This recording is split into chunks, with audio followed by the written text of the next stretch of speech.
Tim? There you go. Yeah, they're all, okay. Yep.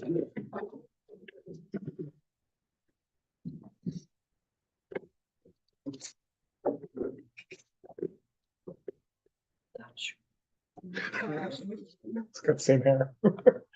I think. You might have to share. Look, there's Stephen.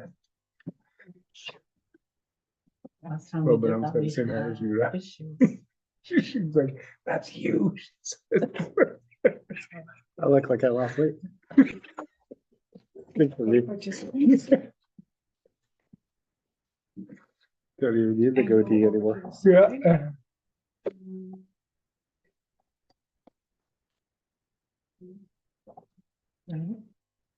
Tim down there. Usually you have to go to their. Okay, settle down. It was the mayor. That was funny, actually. That made me laugh. Right click on. So unprofessional, this crew. Yeah, Click on it again. trying to make a difference. Click on it again, yeah, to Working go over to clowns. review. I'm sure it's in participant. Okay, here. At the bottom, it says participants at the bottom. Yeah, we're trying to share. Oh, What are you studying? Oh, I'm just doing your numbers. Why bother? Are we on yet? We're not on yet. Are we? Not yet, no, we should probably start. just on the struggle bus. I just You want guys to, can start while we do. Matt, if, after you give your report, if you don't want to stay and you don't have to, you can, if you like. And I don't want to say it in the meeting, okay, Matt, you just stay as long as you like. Thank you. Okay, We know how stimulating we are, you want to stay. yeah, we're We will miss recording. you. We're good to go with everything. We're good to go. Okay, I think We're we're ready? 7:04. 7:04.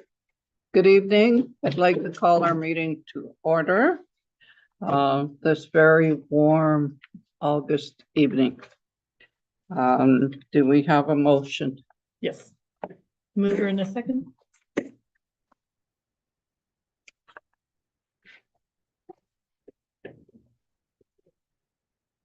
Moved by Counselor Clark, seconded by Counselor Corbett, that this meeting be opened at 7:04. Yeah. All PM. in favor? Carried. Next, we need a mover and a seconder for the adoption of the agenda.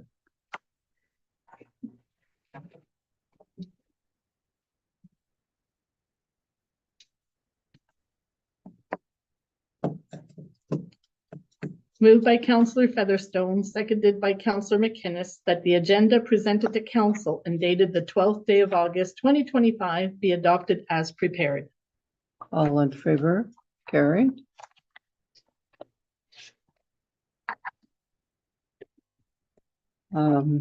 Is there any disclosure of pecuniary interest and general nature thereof? Okay, we'll move forward. Do we have a mover and a seconder for the adoption of the previous minutes?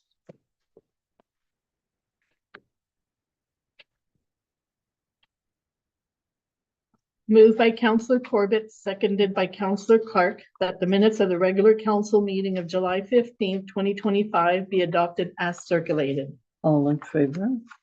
Carried. Next, we have presentation and delegations, pension consultants regarding the waste capacity assessment for the landfill site. We have them. So Tim McBride from Pension is on. Do you want to? Yeah. Okay. Wonderful. Thank you so much for the opportunity to speak tonight, Your Worship and Council. We've been involved with Bonfield for several years now, and you guys have been fairly low maintenance as far as a client goes. I've never had the opportunity to present to council. So again, thank you for the opportunity.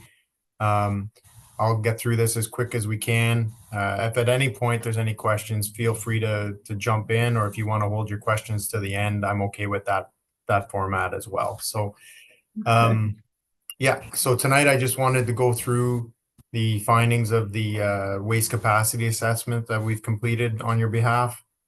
Just to give everyone an understanding of where we're at with the life of the landfill, and how we got to those conclusions. With me tonight, I have Alana. She's our engineer in training, quite a brilliant young lady when it comes to waste management and the regulations. I also have Megan Bradley with us, who is our project manager for the township. So you might have seen her name on some of the other documents that have come across your desk with respect to annual monitoring and that sort of thing. So I have the two ladies here with me, and I don't usually give them a lot of opportunities to chat. I like to hog the microphone, but I might hand it over to Alana at some point tonight. So, Alana, can you share your screen? Are you able to do that?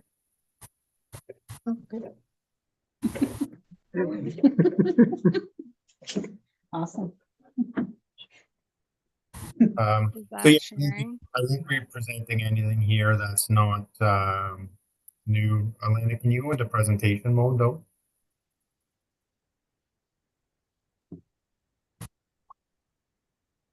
No?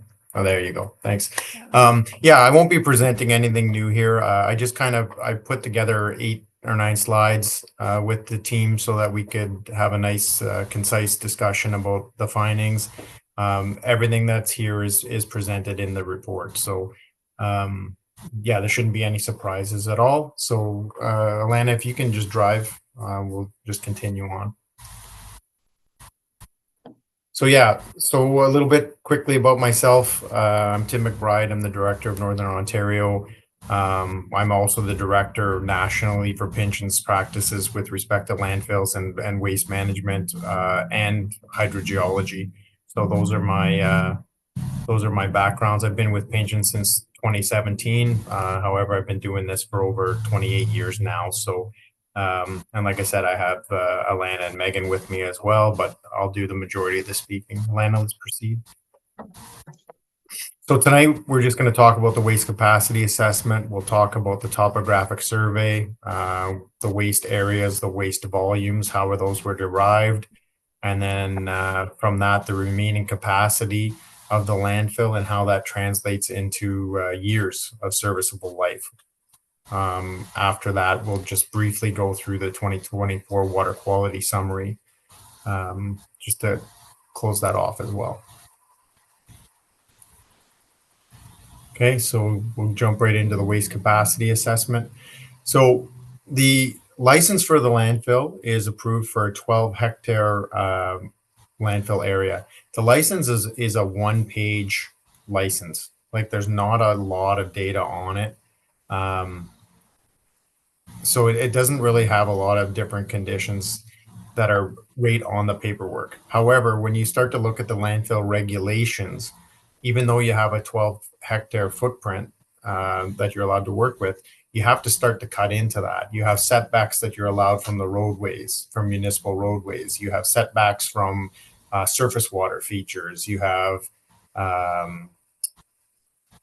other buffer zones that are required for contaminant attenuation or even a fire break. So stuff like that has to be built into the design. So even though they say you have a 12-hectare waste disposal area, realistically, with the footprint of the piece of land we're working with, you end up with about 6.6 hectares that's actually usable for waste disposal.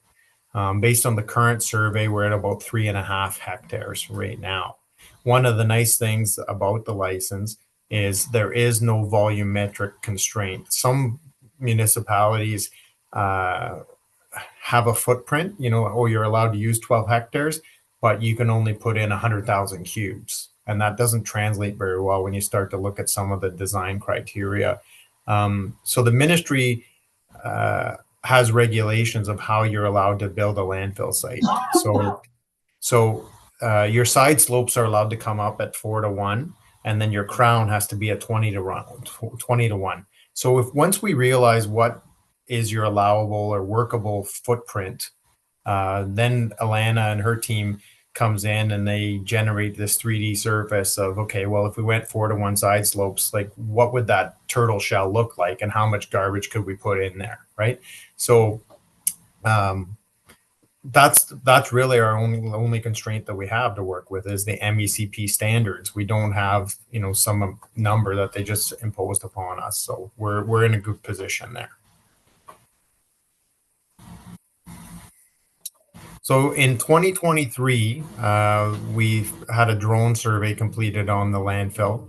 I think there had been previous drone surveys, but they weren't to the standard that we could use them as far as a topographic survey.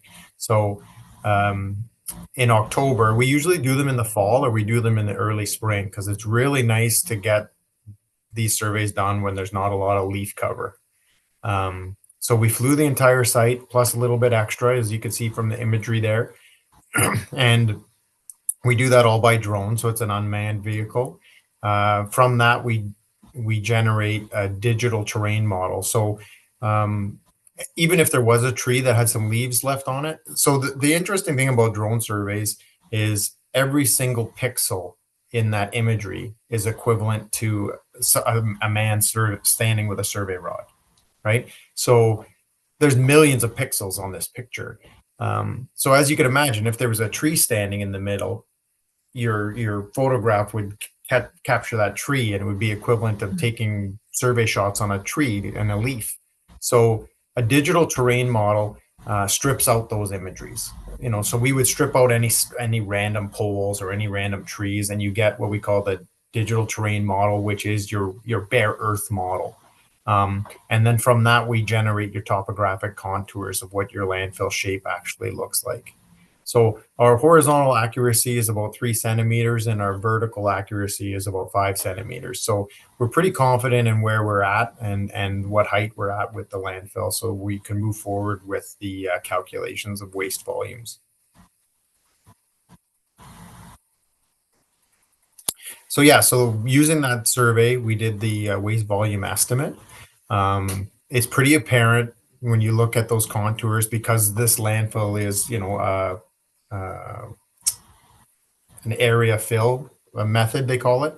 So it's a waste pile above grade. We don't bury garbage here. It's you know, a hill, waste mountain, whatever you want to call it. So it's very clear, you know, what the natural ground surface was and where the waste edge is. So based on those limits, we were able to establish the red line on the drawing. It might not be super clear on your presentation, but we're able to figure out what the waste limits are. And then in addition to that, we're able to estimate what the natural topography is. And from that, we can interpolate or what the ground surface looks like. So between the surface of the waste from the survey and our interpolated ground surface, we come up with a volume. So currently in the landfill site, as of October 2023, we estimated that there's 123,000 cubic meters of waste in the site.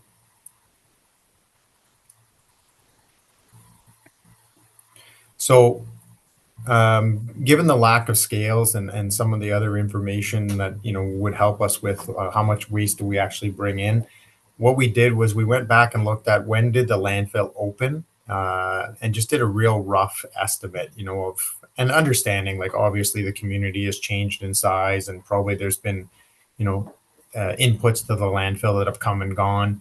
But just a real rough average annual deposition rate was calculated by, you know, taking that 123,000 and dividing it by the 53 years that the landfill was in operation. So you come up with an annual waste deposition rate of about 2,325 cubic meters per year. So using that, we can kind of estimate, okay, you know, what do we have left in the landfill site for space and how long will it take us to eat up that space? So, like I said, using the theoretical maximum capacity of the actual usable space of the landfill Alana's team was able to figure out that, you know, if we apply to those 4 to 1 side slopes and the 20 to 1 crown as per the ministry regulations and standards, you could put about 233,000 cubic meters of waste in that landfill site. Given that we had 123,000 already in place, that leaves us with about 110,000 and remaining waste disposal capacity. If you think back to the last slide where I said we eat that up at a rate of about 2,325 cubic meters per year, that means that we would have about 47 years left in the landfill site if we manage it properly and we do a good job in maintaining this asset.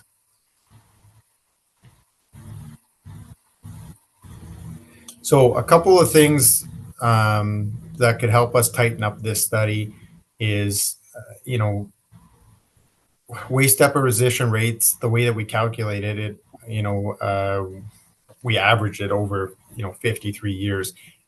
If the population were to change in the community, or you were to start to have more waste diversion, or, you know, anything that's going to affect the amount of garbage that comes into the landfill site, it's going to change the rate at which the landfill is consumed. Other things that we've seen in small communities, especially, you know, more rural communities, especially post COVID, is as people have been allowed to work more remotely, they've moved and they've flocked to these other communities that are, you know, more remote, and we've seen an increase in waste generation rates since COVID. Other things that happen too that can really affect it, and you have to be cognizant of it, especially if you're going to try and keep up with this a little bit more frequently, is you have to keep in mind, like, if you were to tear down a school, for example, and all that demolition waste ended up in your landfill, and you do a survey that year, well, you have to understand that's, you know, that's a one-time thing. You're not going to tear a school down every year. So just make sure that any big major projects like that are accounted for in any kind of updates that you do.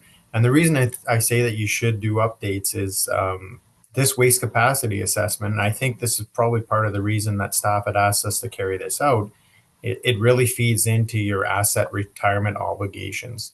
And once you have a good feeling of how long your landfill is going to be able to be maintained, then you can start to apply some numbers of, okay, well, when do we have to close it? And when do we have to worry about those closure costs? Because closing a landfill is quite expensive.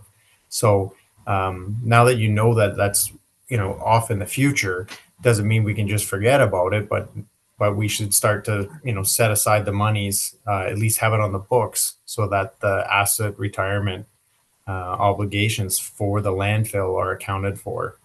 So a lot of the auditors are asking for that now, specific to the landfills. So anyways, that's really important to note. Like, as you update these things, you have to be aware of what's going on in the community between the surveys. The other big assumption here is we assume that we're going to be able to develop the landfill to the maximum capacity of the landfill. If something were to happen and you know, didn't run the landfill properly and didn't take good care of it, and we are forced to close it early, obviously you wouldn't have that life, right? So again, it assumes that you're going to be able to run this thing right to the end of its life.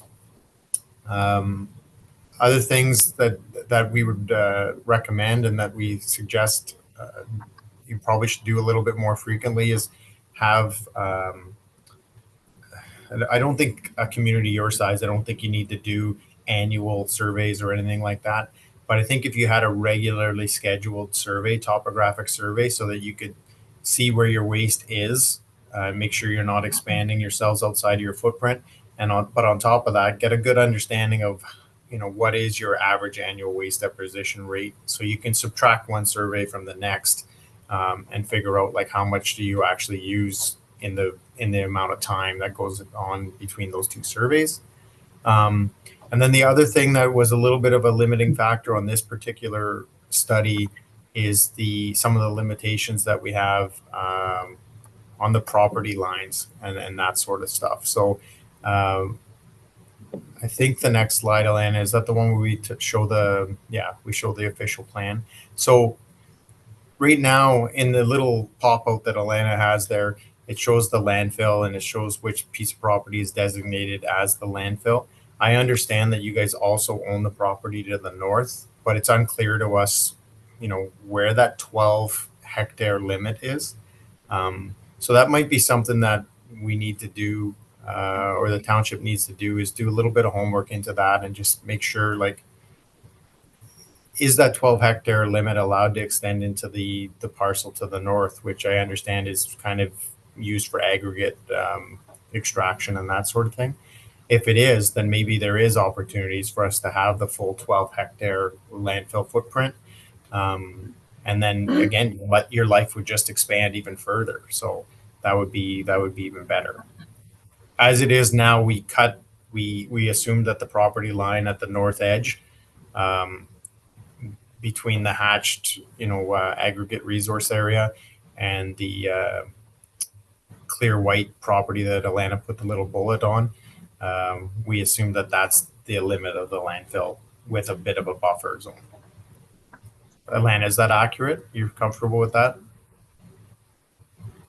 I think, yeah, it overlapped the aggregate area a little bit, and we assumed that we'd be able to use that area so that we could do the capacity using like the full 6.6 hectare area. Okay. So if we can't use that property, then it might reduce the capacity a little bit. Okay. And the road, and we have the road coming in through that area too, right? Yeah. Okay. Yeah, so recommendations, kind of like I talked to, we probably should establish a more frequent topographic survey schedule. Now that these drone surveys are something that's more readily available, and given the data that we can get out of it, I think we can do a drone survey nowadays for about $4,000 to $5,000. And it's the guy shows up and he's there for like maybe 2 hours. But the amount of data that you get, like, that's where the cost comes from, is the post-processing of all the data. But yeah, so it's pretty reasonable cost though to get that amount of data and that amount of coverage. The other recommendation that we have, and I'm certainly not fishing for more work, but it's just straight up recommendation, is the design and operations plan for this landfill is quite old, and it was developed prior to 1998 when the most recent ministry regulations came into effect. So at some point in time, the ministry may come knocking and ask for you to revise that D&O plan, and just make sure that everything is up to date with respect to the current regulatory requirements under that new regulation.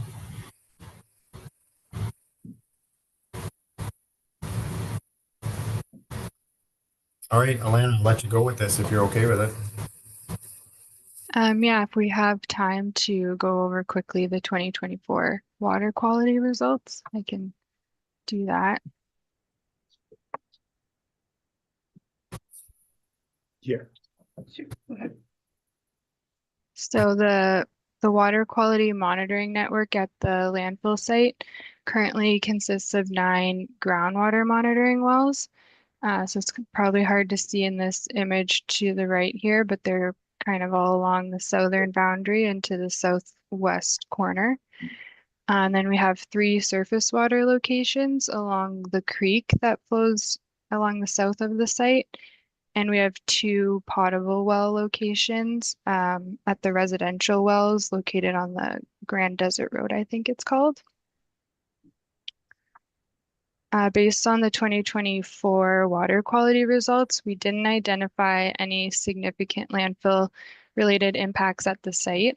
So for the groundwater results, all the results are compared to the Ontario drinking water standards. We only had exceedances for hardness, iron, and manganese, which are all non-health related parameters and pretty minor parameters. For surface water, we had some various exceedances for the provincial water quality standards, but nothing that was the significant impact that seemed to be coming from the site, and nothing that was a trend outside of the historical trend for the locations. For the residential sample locations, we did have one health-related exceedance in the summer of 2024 at the one Grand Desert Road residential location for lead. So the drinking water standard for lead is 0.01 milligrams per liter, and we had a concentration of 0.013 milligrams per liter. So it was a pretty minor exceedance, but it's still a health-related parameter. We identified that it's potentially an anomalous reading because we had some other metals that were elevated in that sample as well compared to historic records. So it could have been due to a sampling error or some fixture that was still on the tap when we sampled or something like that. So we recommended resampling it next, like in the year of 2025 to confirm the concentrations. We've completed the 2025 sampling now in the summer event recently, so we weren't able to get a sample at that well this year because there's a new owner at that residence and they didn't have any water at that outside tap that we usually sample.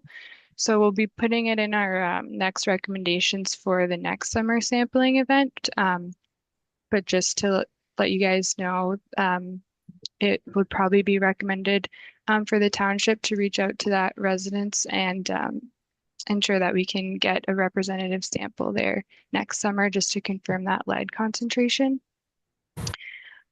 So other than that, there weren't any significant impacts that we saw from the site. So we would just recommend continuing sampling next year with the regular, or we had recommended this year to continue sampling. And we also recommend that the top of the groundwater monitoring wells be surveyed so that we can confirm the groundwater flow direction for the site. So right now we don't have survey information for the wells, so we're kind of just assume the groundwater flow direction, that it flows to the south towards the creek. So it would be best practices to have those surveyed all into the same datum so that we can confirm which direction the groundwater flows across the site. And that's also would allow us to apply the MECP's guideline called the Guideline B7, which is the standard that we should be using to assess groundwater contaminants discharging from a site. So that guideline depends on the groundwater flow direction because it's applied specifically to wells that are on the down gradient property boundary. And it also takes into account background concentrations. So based on the current well network and the assumed flow direction, we're not confident where the background well would be or where the furthest down gradient wells would be either. So our recommendation would be to have a surveyor come to the site and just grab those elevations so that we can confirm the groundwater flow direction.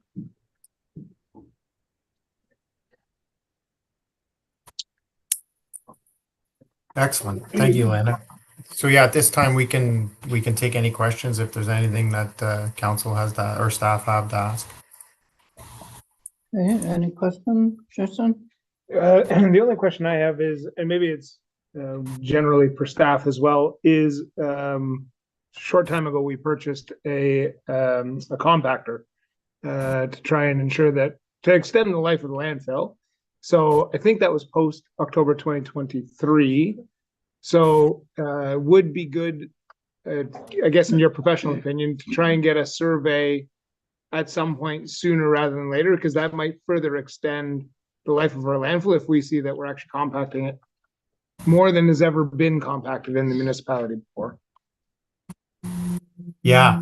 So that's a great point. I'll tell you guys a quick story about one of your neighbors. I won't divulge which municipality it is, but Alana and her team for years we were doing regular surveys, almost annually, I believe it was. And then this year I got the data back, and I was used to seeing like 5,000 cubic meters, 5,000 cubic meters every single year. So then Alana gave me the numbers this year, and it was 2,500. So I was like, Alana, you guys are so wrong. Like, get your team together, straighten out your act. And she said, well, Tim, they actually bought a compactor this year. So yeah, the purchase of a compactor with the spiky tires designed for actually compacting garbage, not just using a bulldozer, which is actually designed to float, right? Like not float, but distribute its weight. Yeah, the use of a proper compacting tool, they achieved almost 50% compaction, which I was actually pretty surprised by, but I made Alana and her team check the numbers again. But where they actually have two sites, and we saw almost an identical degree of compaction between their two properties. I appreciate the report. I think the numbers will be a little bit skewed too over the next few years, just with the recycling program as well. So with council's leadership and new public works manager and way we're doing things at the landfill now, we're recycling way more than what we ever have. So those numbers are like the first 40 plus years of our landfill in operation. And now if we're doing a much better job in maintaining it, as you've alluded, I think those numbers will definitely be skewed. Done. Those are my questions.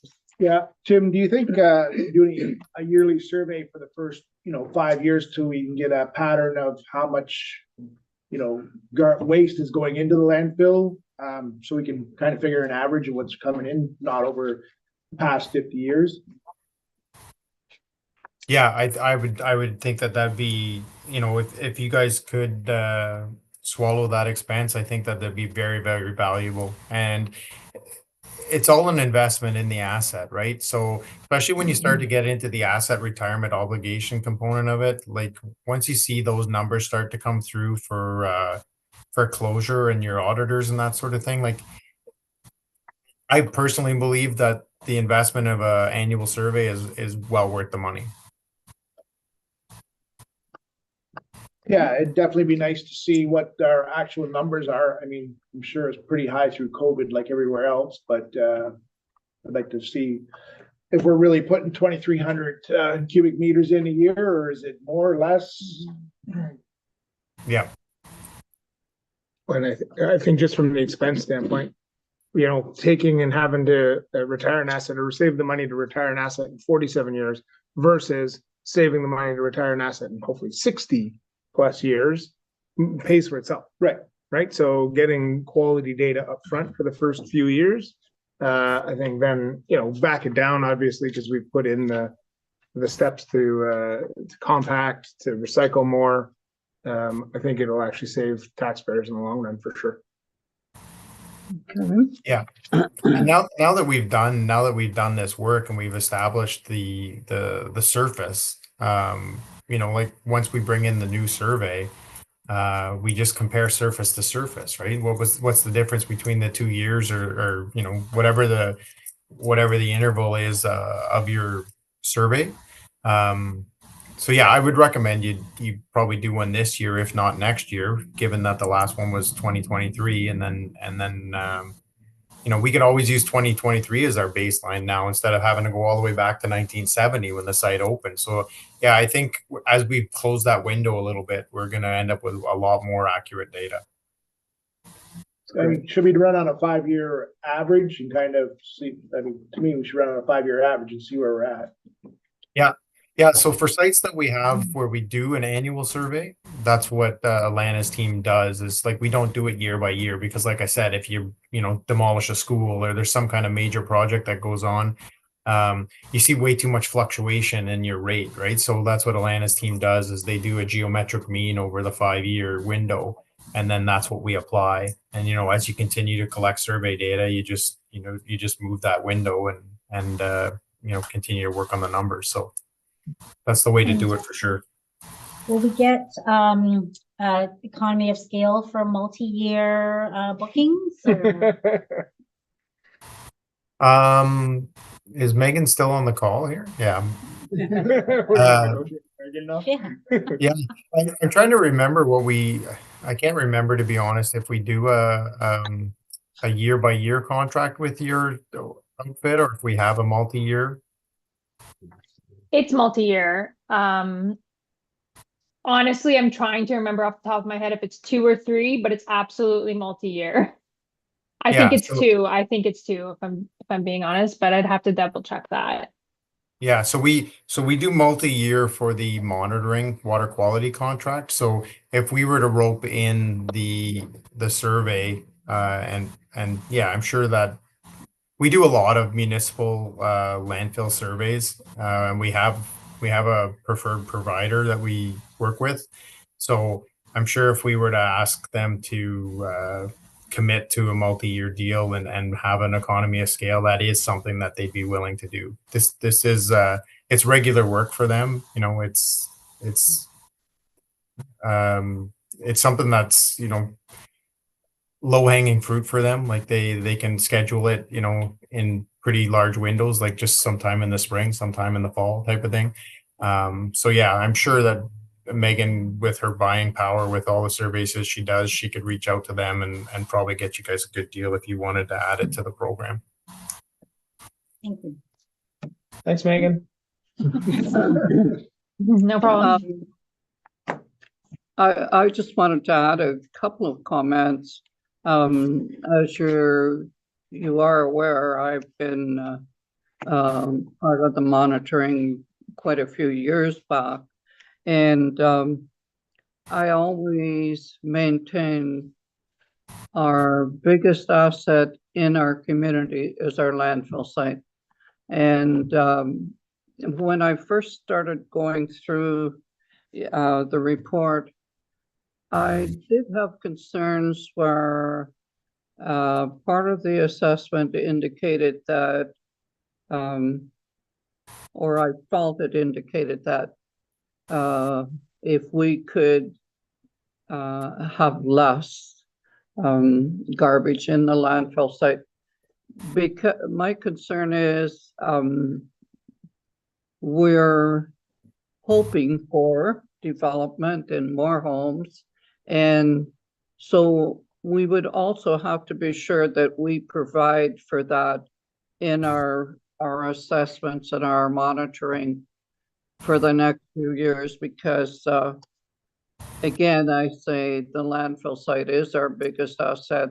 And if we have to close it down, the cost would be a lot to our municipality. So I do like the fact that, as I read in the report, that that's something that we should be doing if we feel that the population will change or something's going to change it for us, that we will monitor it.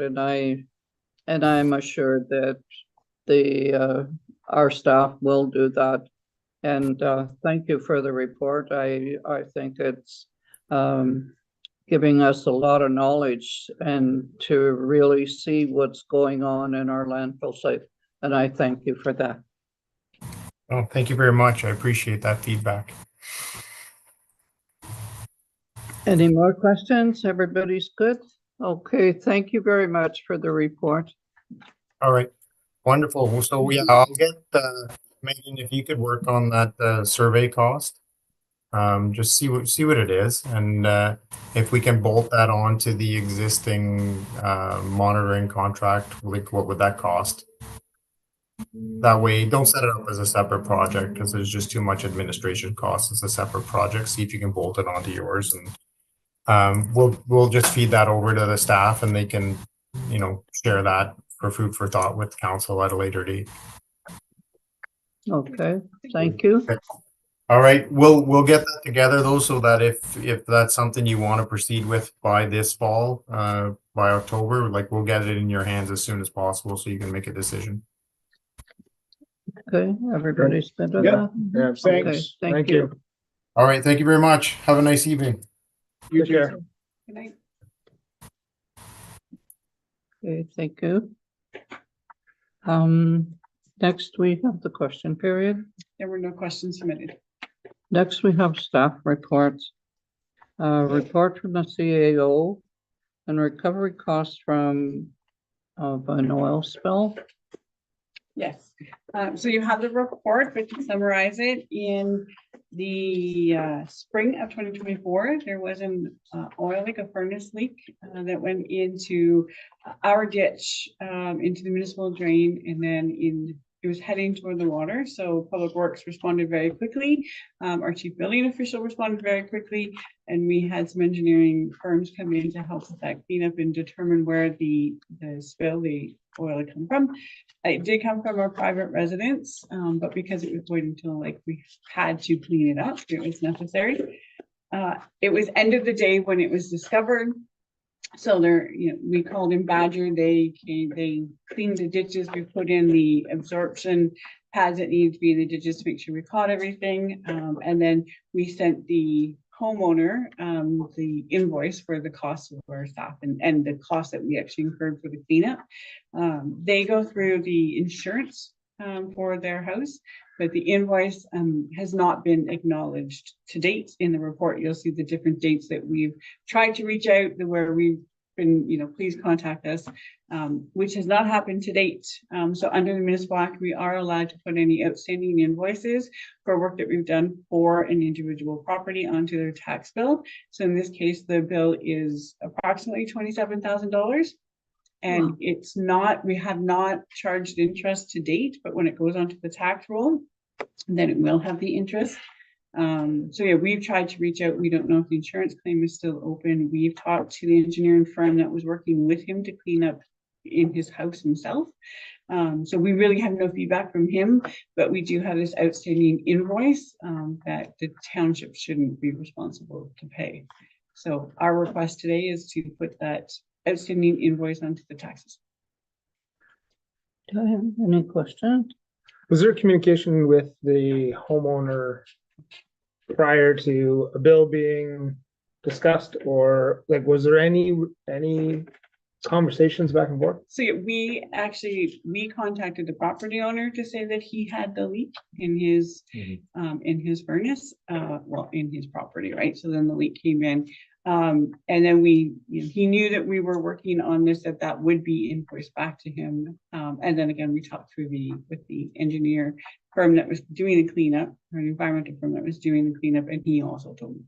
So this isn't a surprise. No, it's not a surprise.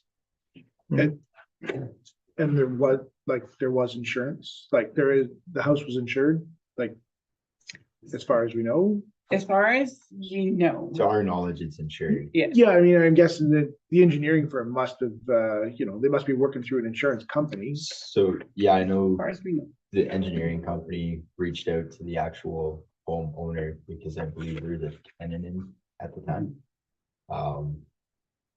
But yeah, to our knowledge, they have insurance Yeah, I'm just wondering why insurance hasn't covered. covered the bill. But we haven't billed the insurance company.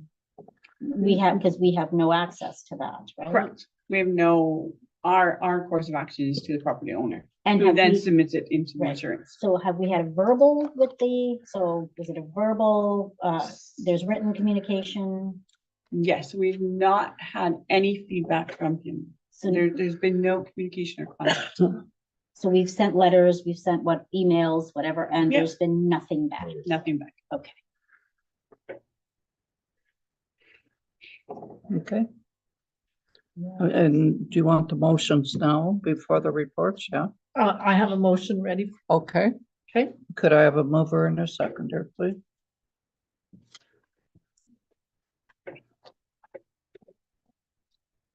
Oh, Moved by Councillor McInnes, seconded by Councillor Clark.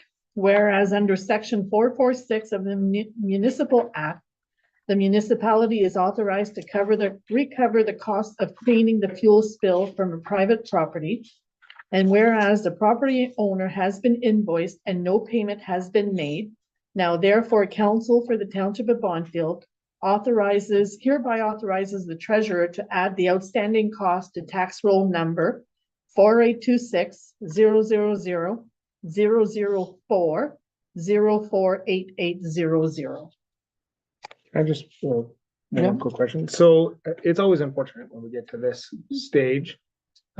Just so, if anybody happens to be listening, what would be the option? So it goes onto the tax roll, then paid, due essentially immediately at that point. Right.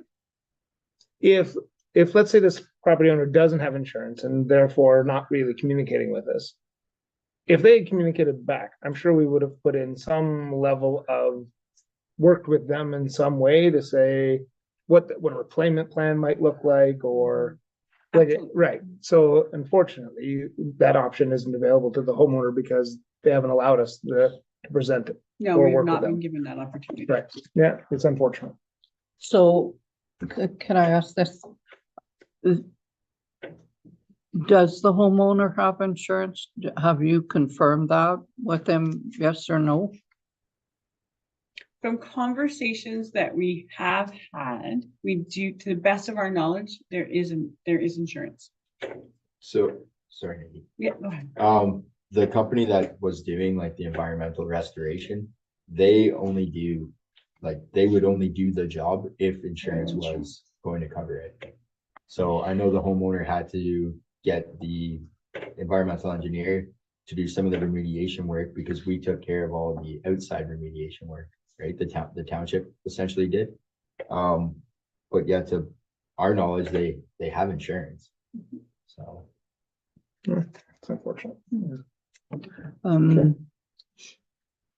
So in the event this is registered on, in the tax roll, so if we do have communication, is that something that the individual could make arrangements to pay that?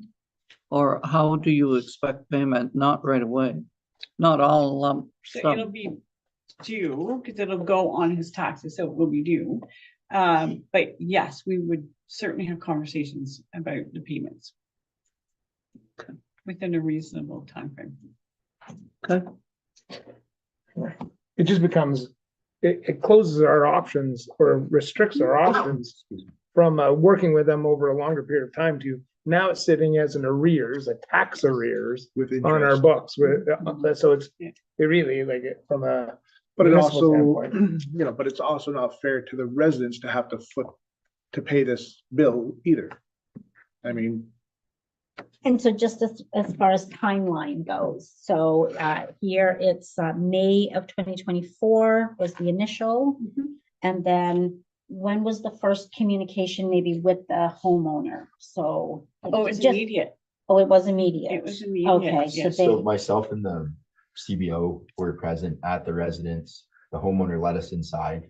Once okay, we found out where the leak was coming from, we backtraced it and then found it to be coming from the residence. He let us inside. We took a look and the CBO found out where it was coming from.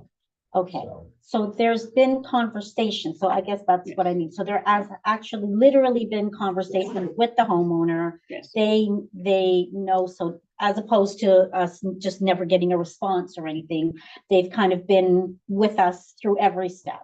Right. The initial cleanup and everything that happened, we were very close working partnership to get the cleanup done With the homeowner. with the homeowner. And we connected them with the engineer or the environmental Right. cleanup team. And we connected everybody. We were all working very closely together. And then the invoice was actually mailed and we've not had any communication. And when would that have been? I forgot. It's in the report. Yeah, in the report. Yeah, sorry. No, sorry, Yeah, May, July 23rd, 2024. Yeah. Okay, and so when we initially got him, it was the understanding of verbal that we would take care of this, but the homeowner would eventually be charged back from the township. So Yeah. that was a verbal to the homeowner. yeah, well, I would think the we- town, we have no choice but to Correct. clean that Yes, up. So yes.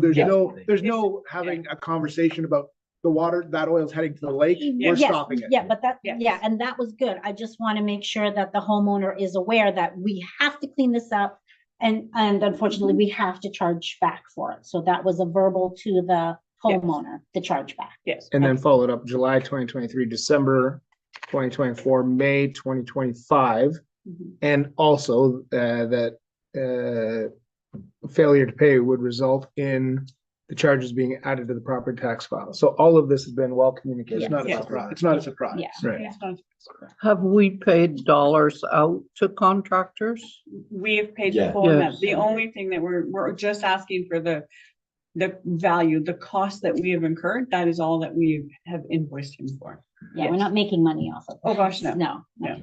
And we have not charged in like the 18 months, we have not charged interest. So any invoice we're out, we are able to charge 1.25%, but we have not charged any interest.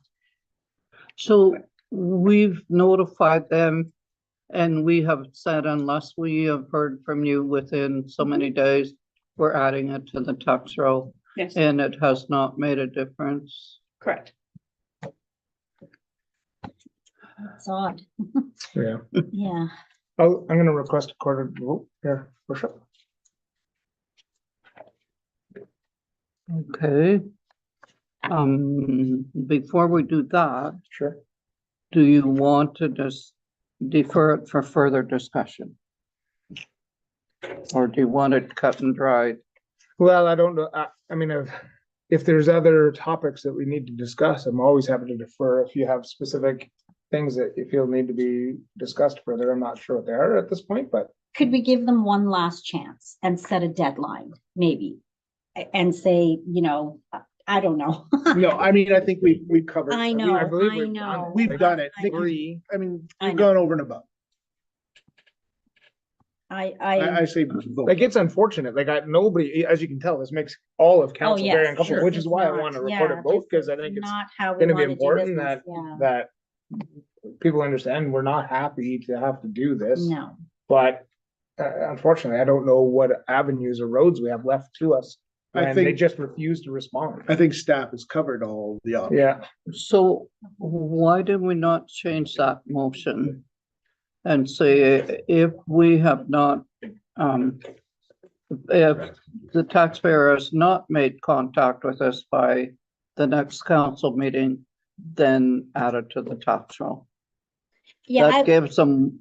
I would be you're okay, wanting to give them- one last date, I know, one last date. I don't see where it makes a difference. yeah. Well, I mean, hey, listen, if they actually didn't realize just how serious it was until it Exactly. comes to a council meeting. Exactly, Sure, and if you were to say, listen, if you haven't responded within 7 days, staff are instructed to put it on.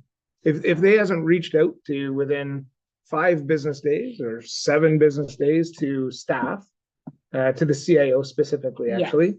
can we if say they haven't- August 31st? Sure, August Okay. 31st, and if that homeowner has failed to make payment Yes. arrangements satisfactory to the CIO by August 31st, that it will go on to the tax roll. And doesn't come back to council. We vote on it. Yeah, yeah, I Yeah, think it's it's it's just applied then. Yeah, Yeah. yeah, but you're right, maybe they don't recognize how serious it is Mhm. and what the. You what- tell me you're gonna put 27,000 on my tax bill? Yeah, you gotta I start paying know, attention. I know, but it's Yeah, now come I to was- yeah. our attention, so I'm comfortable with setting another date, a final date, just to give them that Sure. little buffer, just in case. Okay.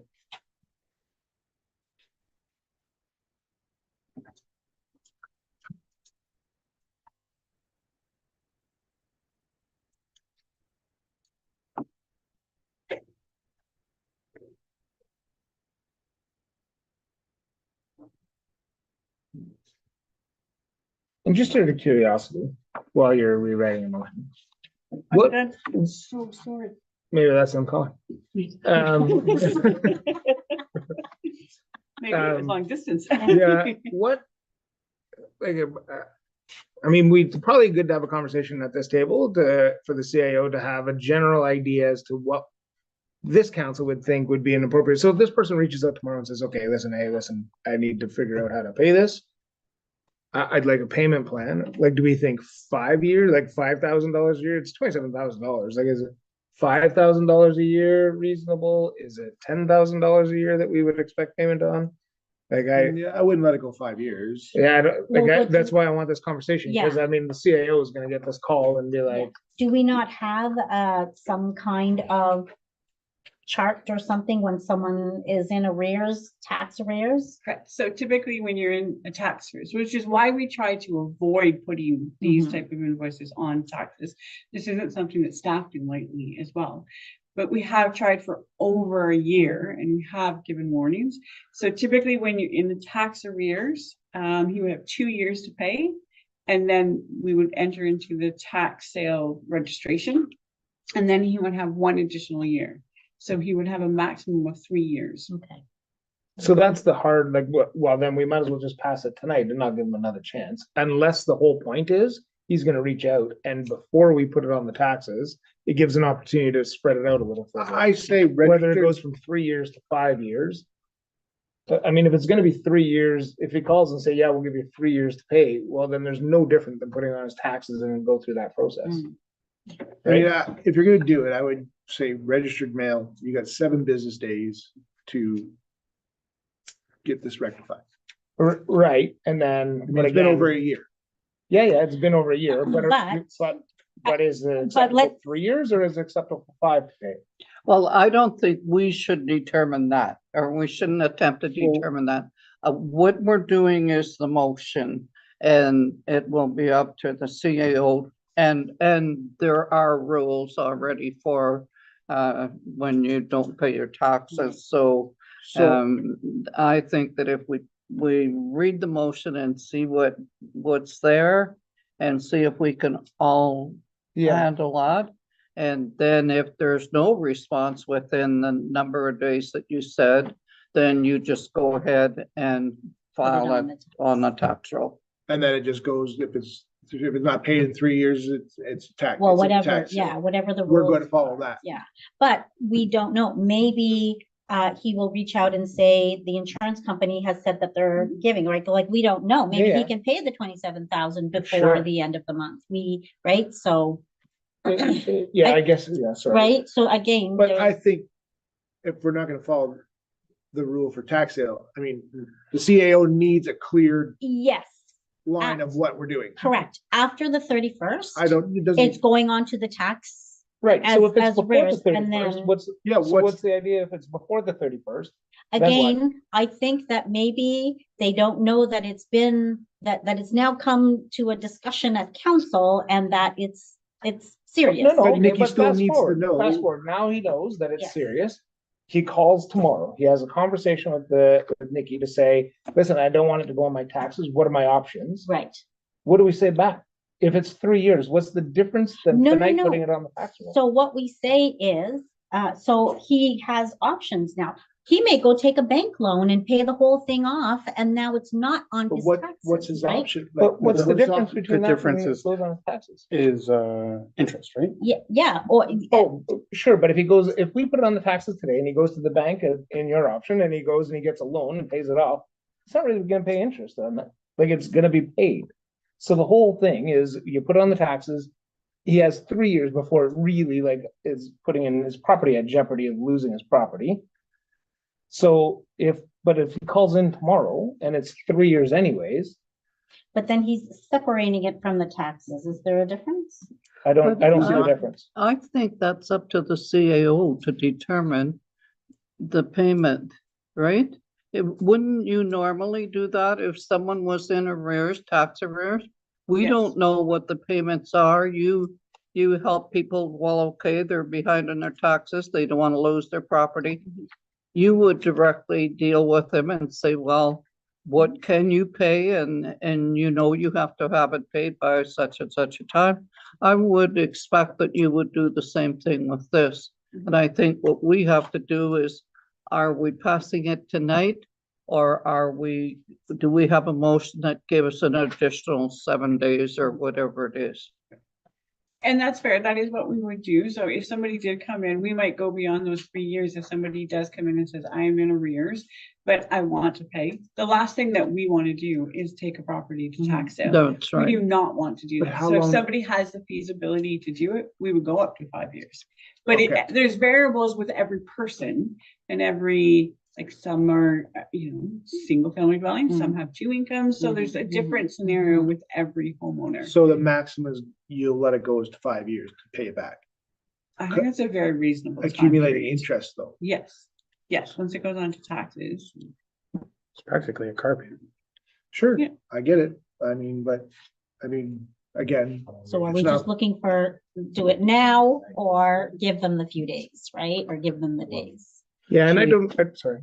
I think, Nikki, did you write an amend? did. Okay, Yeah, do you want to read? can you read it again? I'll reread the whole motion. Yes. Moved by Counselor McInnes, seconded by Counselor Clark. Whereas under section 446 of the Municipal Act, the municipality is authorized to recover the cost of cleaning the fuel spill from a private property.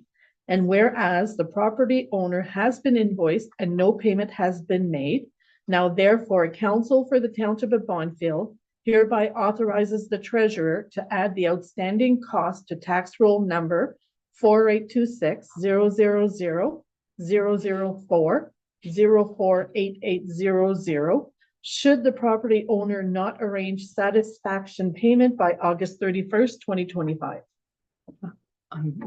Okay, I'm okay with that. Yeah. all in favor? Yeah, recorded vote, please.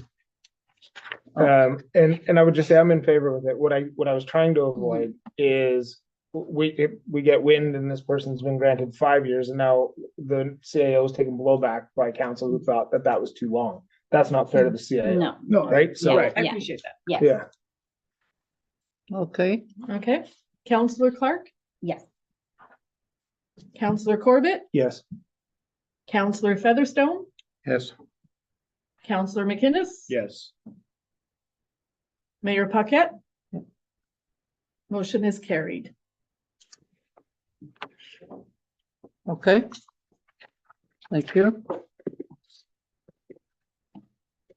Next, we have the report from the CAO with respect to the medical building.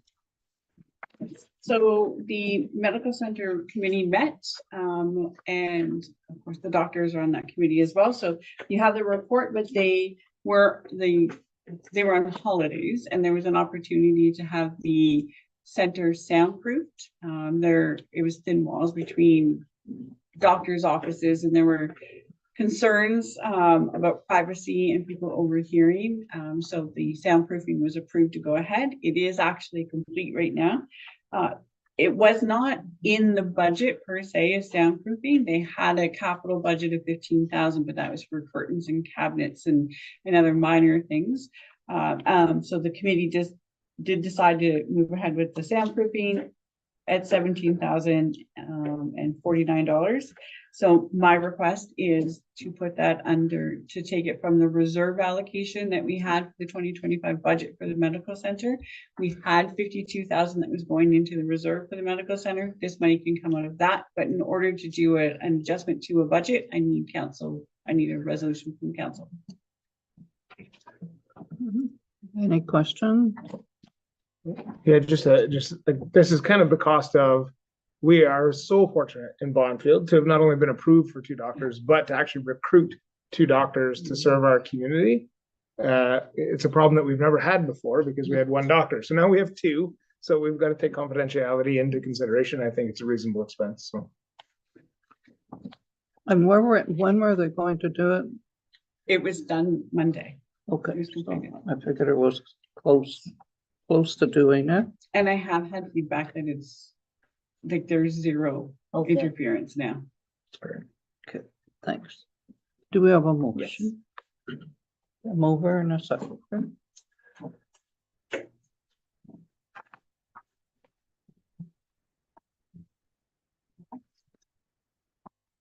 Moved by Counselor Featherstone, seconded by Counselor Corbett, that the council for the Township of Bonfield hereby accepts the report from the CAO on the medical center soundproofing project.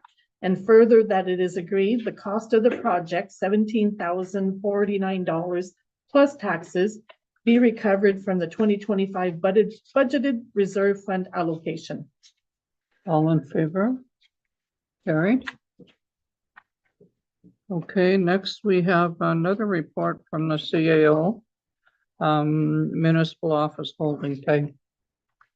Great. So I'll read a bit about the background on this report. So in the late fall of 2023, the township experienced issues with the existing holding tank at the municipal office. Bernard Rochford Plumbing determined that there was ground and surface water infiltration into the tank and it needed to be replaced. Full Circle Septic Designs was hired to assist with the design and the application to the North Manitoba Conservation Authority. And that application was submitted in 2024. At the time, it was discovered that the North Bay Manitoba Conservation Authority also had restrictions for permissions on the property, on the municipal property. And that the two municipal properties on the property at 365 would have to merge. The township received the permission in June of 2025 from the Conservation Authority to permit the merger of the two parcels of property. So essentially what happened is that the building itself is on one rural property, and then all of the parking lot and the back garage is another property. And then of course the Mattawa Conservation Authority still owns the Shore Road Alliance and owns property at the park. But we have a lease and a memorandum of understanding on that use and the maintenance. So in order for us to get the permit from the septic arm of the North Bay Manitoba Conservation Authority, we needed the planning arm of the North Bay Manitoba Conservation Authority to sign off on us merging those two properties. So that's done. The permit has been issued. We went to tender. So in the design, we've gone from a 9,000 liter capacity holding tank with the audio-visual alarm. The original design and what we went to tender with was 22,000 liters based on 2880 liters a day that we need for the maximum flow for the capacity and what we have in the building. The budget for the project was $30,000. So the RFQ closed on Monday. We had two companies quote. One company quoted two different options. One option for 22,000 liter tank, and that was at 46,000. The other one was for two tanks at 45,000. And then another firm, said either one or two tanks in order to meet that capacity would be 31,700. So we're recommending the low bid at 31,700 for the project. We still couldn't get a septic bed approved, like it still has to go back to holding tank. Yeah, it has to go to holding tank because we don't have the room for the bed. So I think it was originally put out that maybe we could put the bed into the parking lot because we have so many different components within the park, and to stay on our property, then the option was the parking lot, and that has a lot of traffic, and clearly we don't want a bed draining into the parking lot. Okay. Or we would have to fill in the ditch along the side and then make some additional landscaping. So it is a big thing. Okay. So I thought with talking to Mike that he was saying that we might be able to do a smaller holding tank. That those sizes were based on residential and based on like people being here the entire time. And I think this was like new conversations and information as of like today even. Yes. So today, there were conversations between Full Circle, and the North Bay Manitoba Conservation Authority. New discussions happened. So what we were concerned about with the one tank is it has to go down 8.5 feet, which our water table is very high in this area. So we were afraid what that would mean and how they would interact, and can you actually hold it down? So there's additional cost in that. So we were then saying maybe we can do with the two tanks.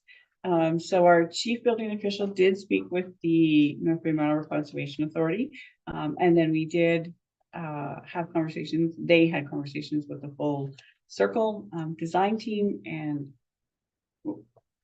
although I can't say with, like, I don't have the permit to say that it's with one tank, but if we have the option of going with just one tank at a smaller capacity, say 11,000, then that is what we will choose to do.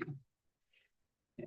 But based on the tender that was released and the quotes that we have, Right. this is the information that I have that's complete.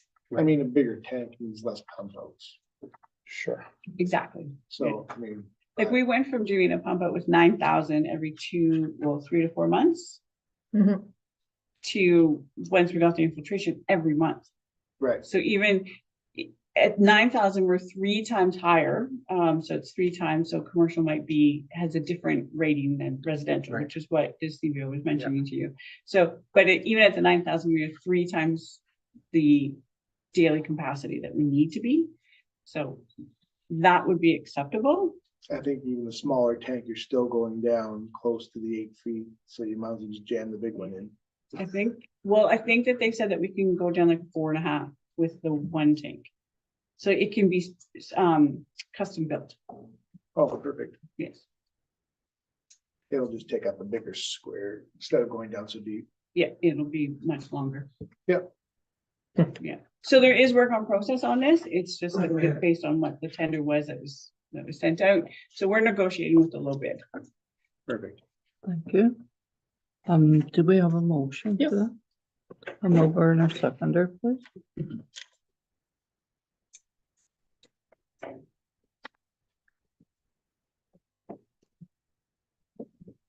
Moved by Counselor McInnes, seconded by Counselor Corbett, that council for the Township of Bonfield accept the report regarding submissions for the supply and installation of the municipal office holding tank, and further that the submission from ANV Septic and Plumbing in the amount of $31,700 plus tax be accepted. All in favor? Carried.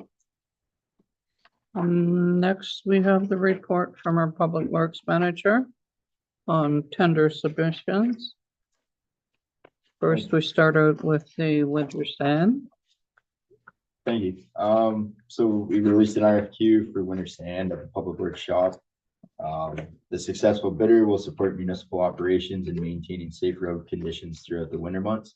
The Township of Bonfield maintains approximately 120 kilometers of roadway, including arterial, collector, and residential roads, which require regular winter maintenance. Roads within the township vary from hard surface, pavement, and tar and chip to gravel, all requiring winter sand application. Winter road sand is a crucial material used for traction and road safety, particularly in areas with steep grades, intersections, and high traffic roads. Winter road maintenance is a core responsibility of the municipality's Public Works Department, with seasonal operations typically running from November to March. The 2025 budget for service is $45,000. The posted tender is for 4,000 tons of material. The successful bidder will work with the township to add salt, which the township purchases separately, to the winter sand at a 3% ratio. We received one bid with a deposit as well for 50,000 plus tax. So the recommendation would be that council for the Township of Bonfield accepts the report from the Public Works Manager regarding submissions for winter sand, and further that the submission from Miller in the amount of $50,000 plus tax be accepted. Any questions? More of a comment. It's getting a little scary as there's just one company putting bids on the winter sand. I mean, it's gonna be monopolized here soon, and it's gonna be whatever number they want. We've reached out to multiple. So I get it. It just, everybody's dropping out and one company left to do it. And this will be over budget. Because the budget was $5,000. So on the RFQ, the amount is 53,462.50. Am I looking at the right That one? would be with tax, yes. With tax, okay, so It's this pre-tax amount. yeah, okay. So that's the total amount. Correct. And that your budget of, 45,000. is that with the salt? Also purchasing No, the salt? we've got an That's additional separate. 25,000 for salt. What, yeah, Okay. I just have one question. What's the deposit? You mentioned the deposit. So we put in our RFQ that the bidder, right, needs to put a 10% deposit. So they give us a check. We don't cash it, but we, it's a fix to their bid, right? And then the amount of 10% of the total works. So it's kind of, if they don't finish the job, we have a little money to. Oh, I see. That's standard. Yep.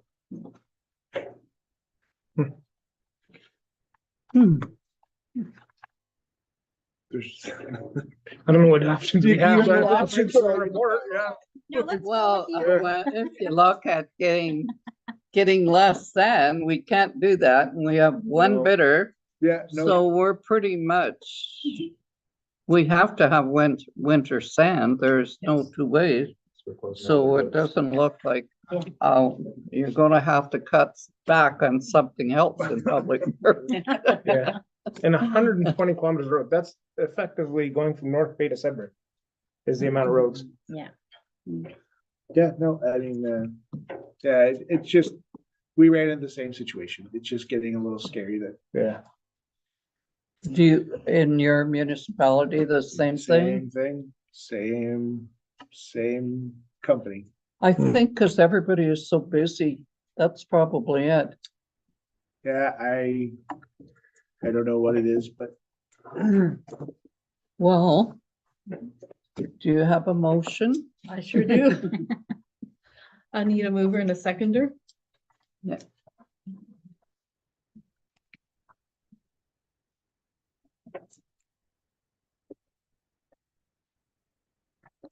Moved by Councillor Clark, seconded by Councillor Featherstone, that council for the Township of Bonfield accept the report regarding submissions for winter sand, and further that the submission from Miller in the amount of $50,000 plus tax be accepted. All in favor? Carrie? Do you have any sand in your yard we can use? And let's see the next one, maybe for last. Okay, let's go to granular A stockpile. So the next RFQ that was issued was for the supply and delivery of granular A aggregate for stockpile at the Public Works shop. The 2025 budget for service is $95,000. Granular A is a key material used in road maintenance, road base preparation, and ongoing infrastructure projects. The municipality seeks to secure sufficient inventory, 5,400 tons, to support both routine and emergency road work during the 2025 construction and maintenance season. Granular A within the Public Works Department is widely used for grading and resurfacing gravel roads, base material for all roadway projects, washout repairs, as well as culvert replacement. In June 2025, the significant storm or microburst depleted the township stockpile for emergency road work, making it crucial for the municipality to have a readily available stockpile, being essential for the timely completion of both planned and emergency works. So we received 2 bids. Only one of the 2 actually had the 10% deposit with it. So that being said, the recommendation is that council for the Township of Bonfield accept the report regarding submissions for the granular A stockpile, and further that the submission from Miller in the amount of $117,450 plus tax be accepted. That's your recommendation? well, So what the other one was disqualified, right? the other tender that we had, or sorry, for this tender, one of the requirements was we were asking for a bid deposit, so a 10% deposit of the overall bid. One of the 2 bidders had a deposit enclosed in their bid tender. So we took the bid that had the deposit with it, opposed to the bid that didn't have a deposit, which was actually less. Is that written in the tender that you're disqualified if you don't have, 10 years? I know it was a parameter that we laid out. I don't know if it states, I don't know. I'd have to review it. I don't know the exact wording on the, but it does give you a checklist of what you have to. Sure, but I mean, does it actually say you're disqualified? It's, the wording is something: failure to submit a complete application with all the parameters in the checklist will disqualify your decision. So was there a refusal to give a deposit, or was there a misunderstanding a deposit could be, if they were approved, they would I believe it was just give a deposit? Overlooked. overlooked on the bidder. Unfortunately, with RFP or RFQs or any of those, unless they meet the full requirements, Yeah, and yeah, I guess we'd want to be confident in our wording because we're yes. $20,000 more. That our wording is very precise, to Councilor McGinnis's point that, you know, I'm quite confident. okay.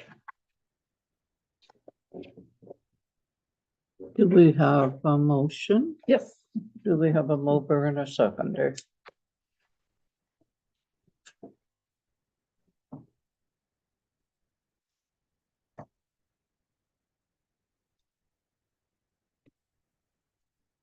Moved by Counselor McInnes, seconded by Counselor Featherstone, that council for the Township of Bonfield accept the report regarding submissions for the granular A stockpile, and further that the submission from Miller in the amount of $117,450 plus tax be accepted.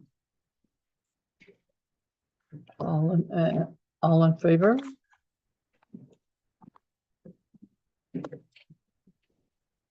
Carried.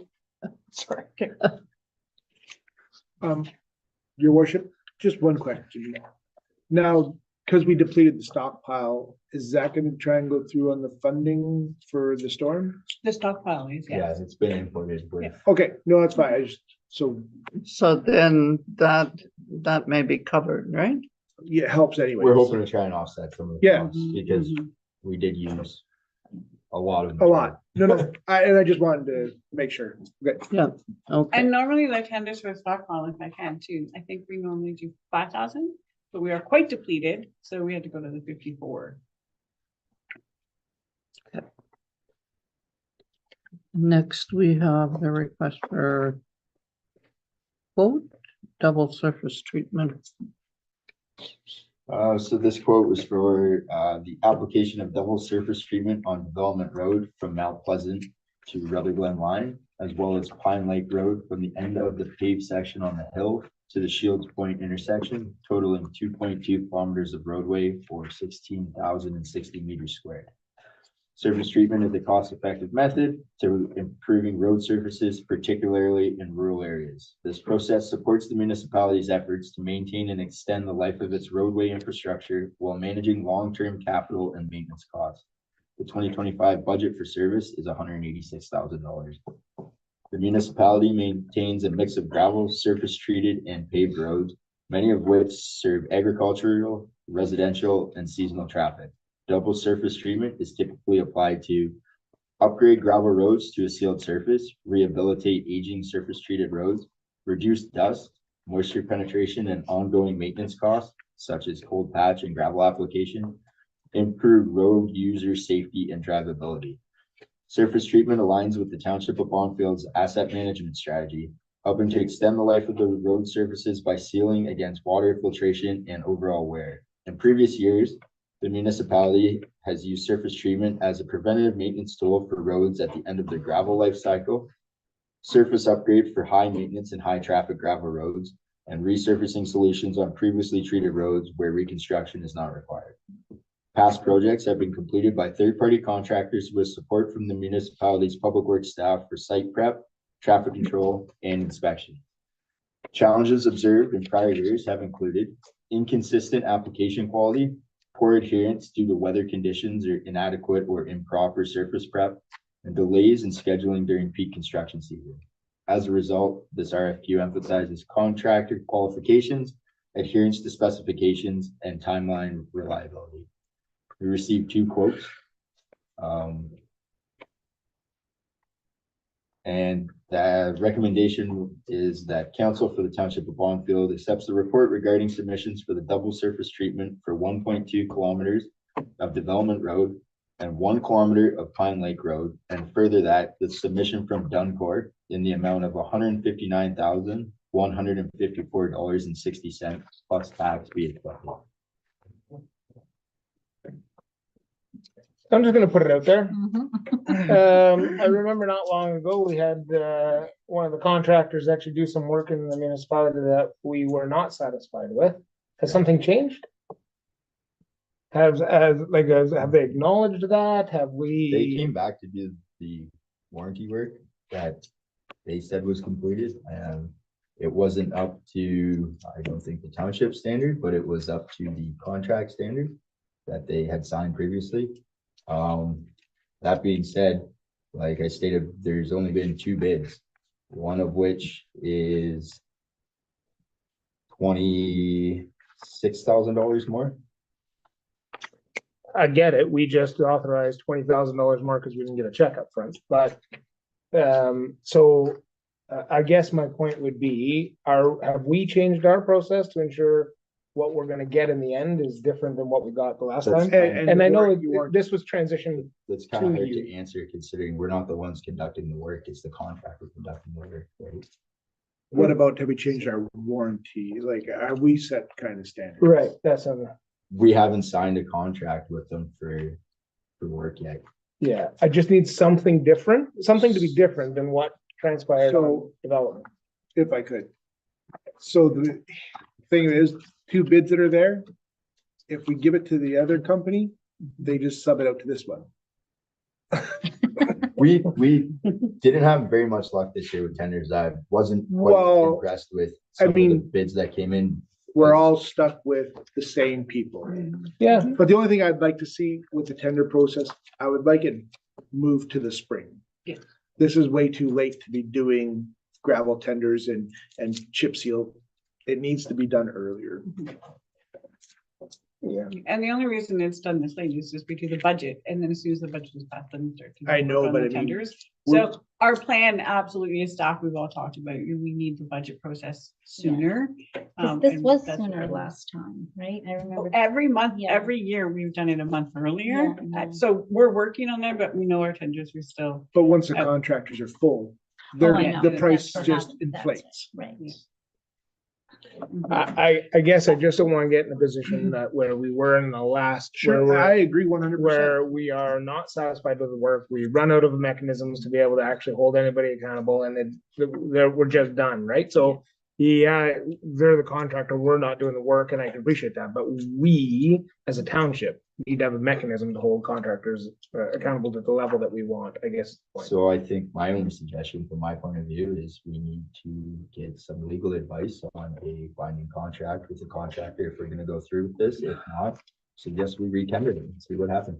But you're not gonna get anybody else, because there's no. And I'm fine with the legal contract, I guess. Yeah, it just has to be better worded, so that it's not done to their specifications, it's done to our specifications. Right, so there's still Ontario specs for doing this, and I think if the manager is more on top of and doing regular inspections of the work as well, then we will know right away if there are going to be problems in the future. Like, it typically takes time. I'm not a roads expert, but it typically does take time once you get the surface treatment on for it to deteriorate. Right, and Yeah, just in comment to that, I don't think it's fair to say that we gotta put it on our public works manager to look at it more often. He was looking at it on time and made a million phone calls to these guys, right? So this is back to our contract, I think. That's Yeah. all this is. That's Yeah, the only- which that's the only difference predated from my point. the current. It was right at transition. yeah, and I agree with, like, I'm fine with that. I mean, but we need something in writing, like, that should not, that road development, the first part should not have blown out in months. And I mean, even if As you, we've been back and forth to this, right? sure, Duncor's blaming the township for doing base work and all that stuff, right? Which we found out through the contract, it wasn't us that actually performed the work.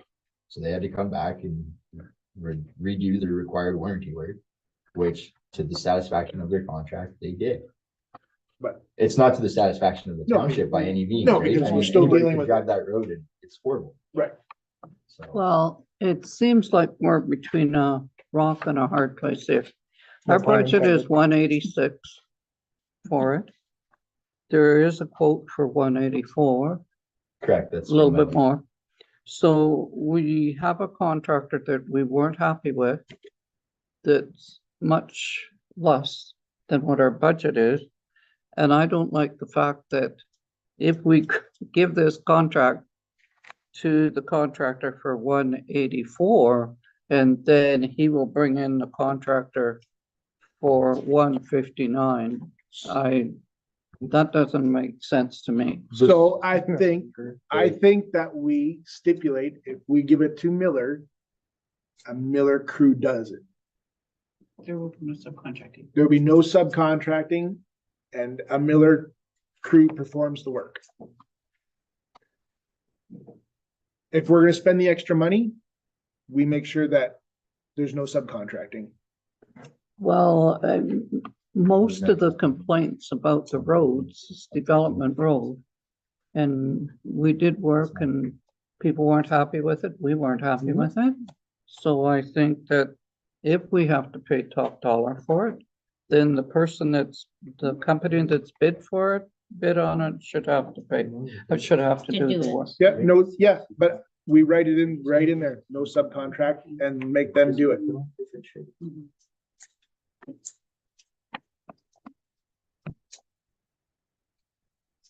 Do we have a motion? Do we have a mover and a seconder? We have a motion. Do you want to amend the motion or as is? Can I ask one more question, your worship? Sorry, and this Sure. is just, it's an opinion from our public works manager. You're recommending Duncor, like you've been in this business. I'm for- recommending based upon the lowest bid. That's why I'm recommending them. Yeah, I'm not so basing it upon their past practices. Right. Because as you guys know, I am not happy with the way that Development Road looks as well. Yeah, so I guess the question would be, like, you've been in this business, I'm not in this business. Like, is this a one-off, something glitched with Duncor or? I don't believe so, no. Okay, So, yeah. I mean, I think our other option coming to the table, it's gonna be a lot more money. But you look at the cost analysis on doing that section in asphalt instead. It's not gonna match the rest of the road, but like Councilor McKinnis said, our hands are kind of tied. Like, we reached out to 3 or 4 different companies that do tire and chip within the area, and these are the only 2 bids we got. Yeah. Whereas before I received a quote from another company that said that they would have no problems coming out here to do our tire and chip and gave a very good price. And we've used them here in the past, not for tire and chip, but other things. And they never submitted a quote. Hmm. I know there's other municipalities too around that they've been in contact with and they never received a quote either. So. And the estimated cost difference between the top, like the 184, which is the top bid for chip and seal versus asphalt would be almost double. If not It's safe to triple. say, If not triple, triple. yeah. Right. The cost is way more when Yeah. it comes to Yeah. asphalt. No, fair enough. I just know, like, I'm not trying to, pick one over the other right now, but I do know one of these companies is known for paving. Right? Right. But once again, when it comes to budgetary, it doesn't make sense to spend that much money for such a small section of roadway. Now, don't get me wrong, I know it's a very high traffic section. We do receive a ton of complaints about it.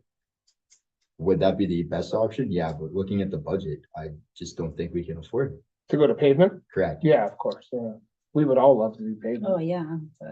Yeah, to me, like I said, I think our best course of action would be to take the higher tender price and no subs, they do the work. So my question then on that note, how do you guarantee it's them doing the work and not, Well, because all their badging, they're not gonna switch all their badging around. well, they could use someone else's equipment, could they not? No, No? write up the tender, you can write the tender out, you can write this however you want it. It all has to be Miller equipment And staff. and staff. Yeah. So, sorry, Alex, in your opinion, are we not getting the bids just because other companies are so busy, or this is too small of a project for people, or? Honestly, Councilor Featherstone, I don't know why. I mean, we've been in past talks with these companies. They had no problems doing a kilometer here, 2 kilometers here, right? We've actually added to this for it's 2.2 kilometers in total, right? 2 separate sections.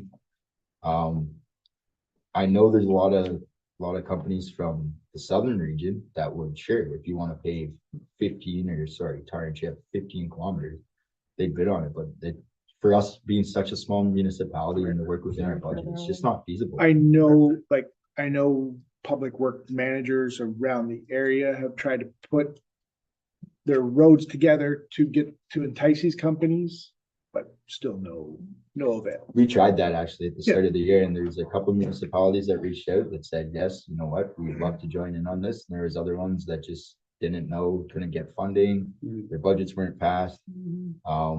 It's sad to see when I hope that one of the companies would bid, because I've heard nothing but good things about them, and we still didn't receive a bid, so. Yeah, How many, I mean, sorry, how many companies did we send to, or I have to look back at the email, but we sent to everybody in from here to almost. And we send, Yeah. right? We don't just put it, we don't just advertise and. No, like Yeah, yeah, direct listen. contact. But- through- Yeah. But here's, there's not a ton of these companies No, either. but 5+ maybe, right? Well, you're pushing, no, Four? There's Yeah. about four Four? big Yeah. names in Just- Okay. Yeah, just happy to hear we're not like putting it in the newspaper and waiting for somebody to read. no, it. no, you know, all the municipalities, you have to You have a actually, relationship with most. but of you them. actually have to send tenders to people now. Yeah, of Yeah, course. Nobody's hunting for work. And like we've sent all these tenders, the two contractors that did reply, as well as the other ones and the other tenders, like we sent them directly to those companies. It's not like they just found an ad on the internet. Yeah. Yeah. So you have an issue. How to say that? With the I prior work, respect your decision and your thoughts, but when I look at it and I think from before what has happened, I figure once burned, twice shy. Yeah. So that's, and not, I want to see the best that we can put out there, that we're not repairing it, that if we have to pay the top dollar, I expect top work.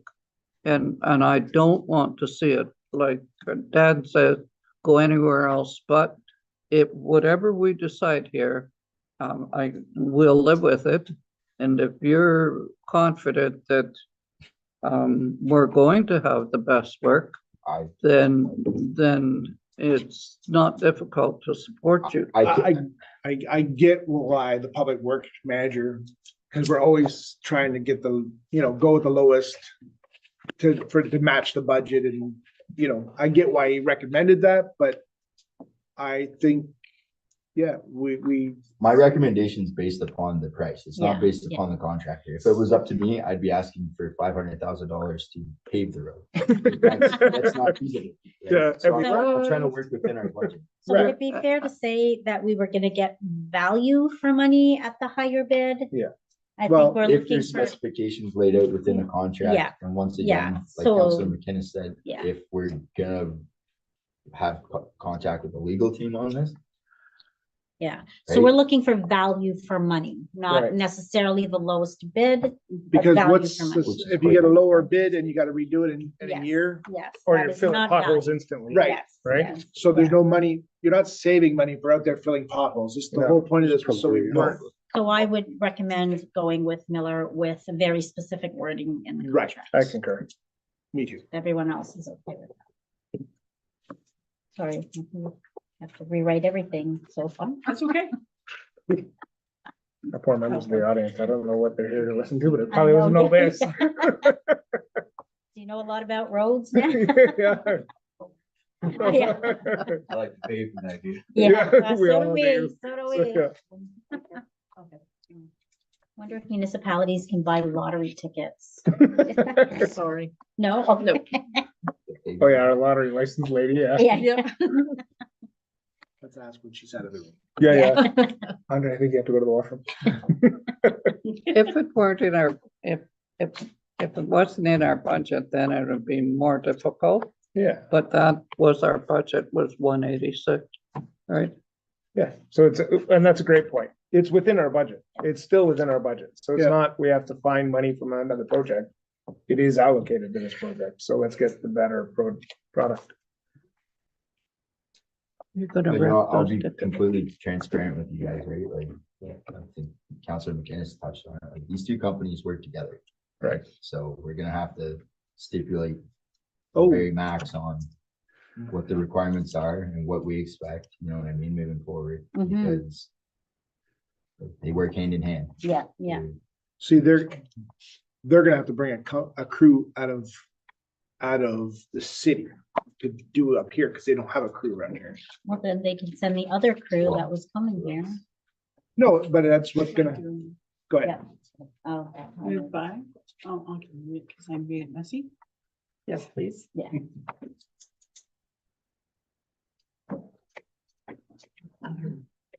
Okay, so moved by Councilor Clark, seconded by Councilor McGinnis. The council for the township of Bonfield accept the report regarding submissions for the double surface treatment for 1.2 kilometers of development road and 1 kilometer of Pine Lake Road. And further that the submission from Miller in the amount of 184,690 plus tax be accepted. And further that a contract be prepared stipulating that there is no subcontracting and only Miller Company equipment be used. And And staff, staff. equipment and staff. Equipment and staff.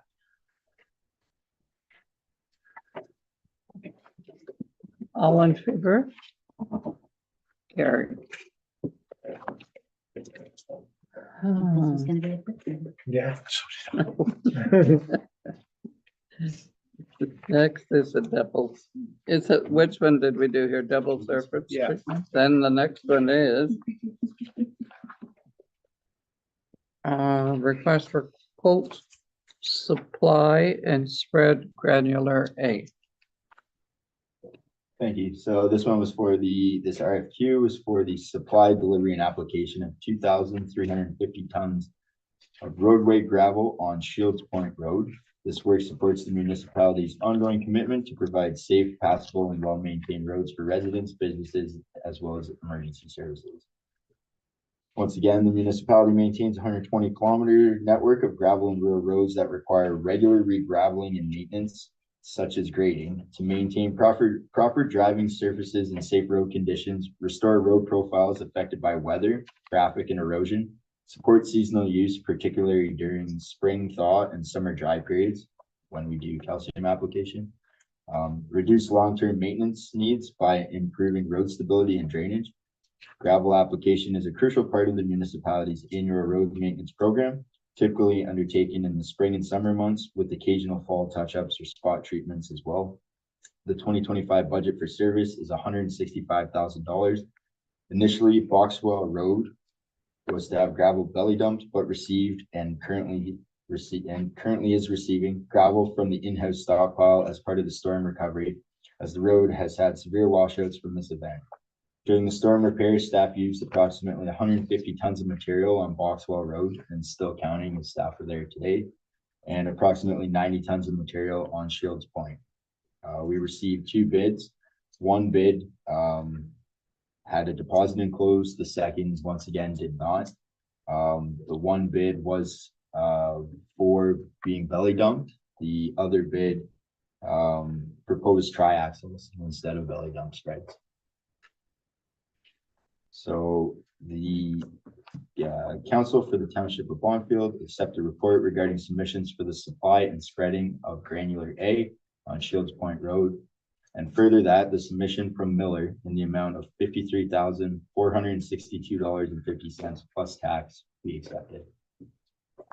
Any questions? I have one. Is that quarried material? Yes, it's from Birch's Quarry in North Bay. Okay. They on their bid, they actually stamped where they were coming from. So Yeah, that was my question. it is quarry, yes. And once again, I confirmed this afternoon with Aaron at Miller. Perfect. So Yep. That's my only question. Okay, do we have a motion? Yes, we do. Mover and a seconder.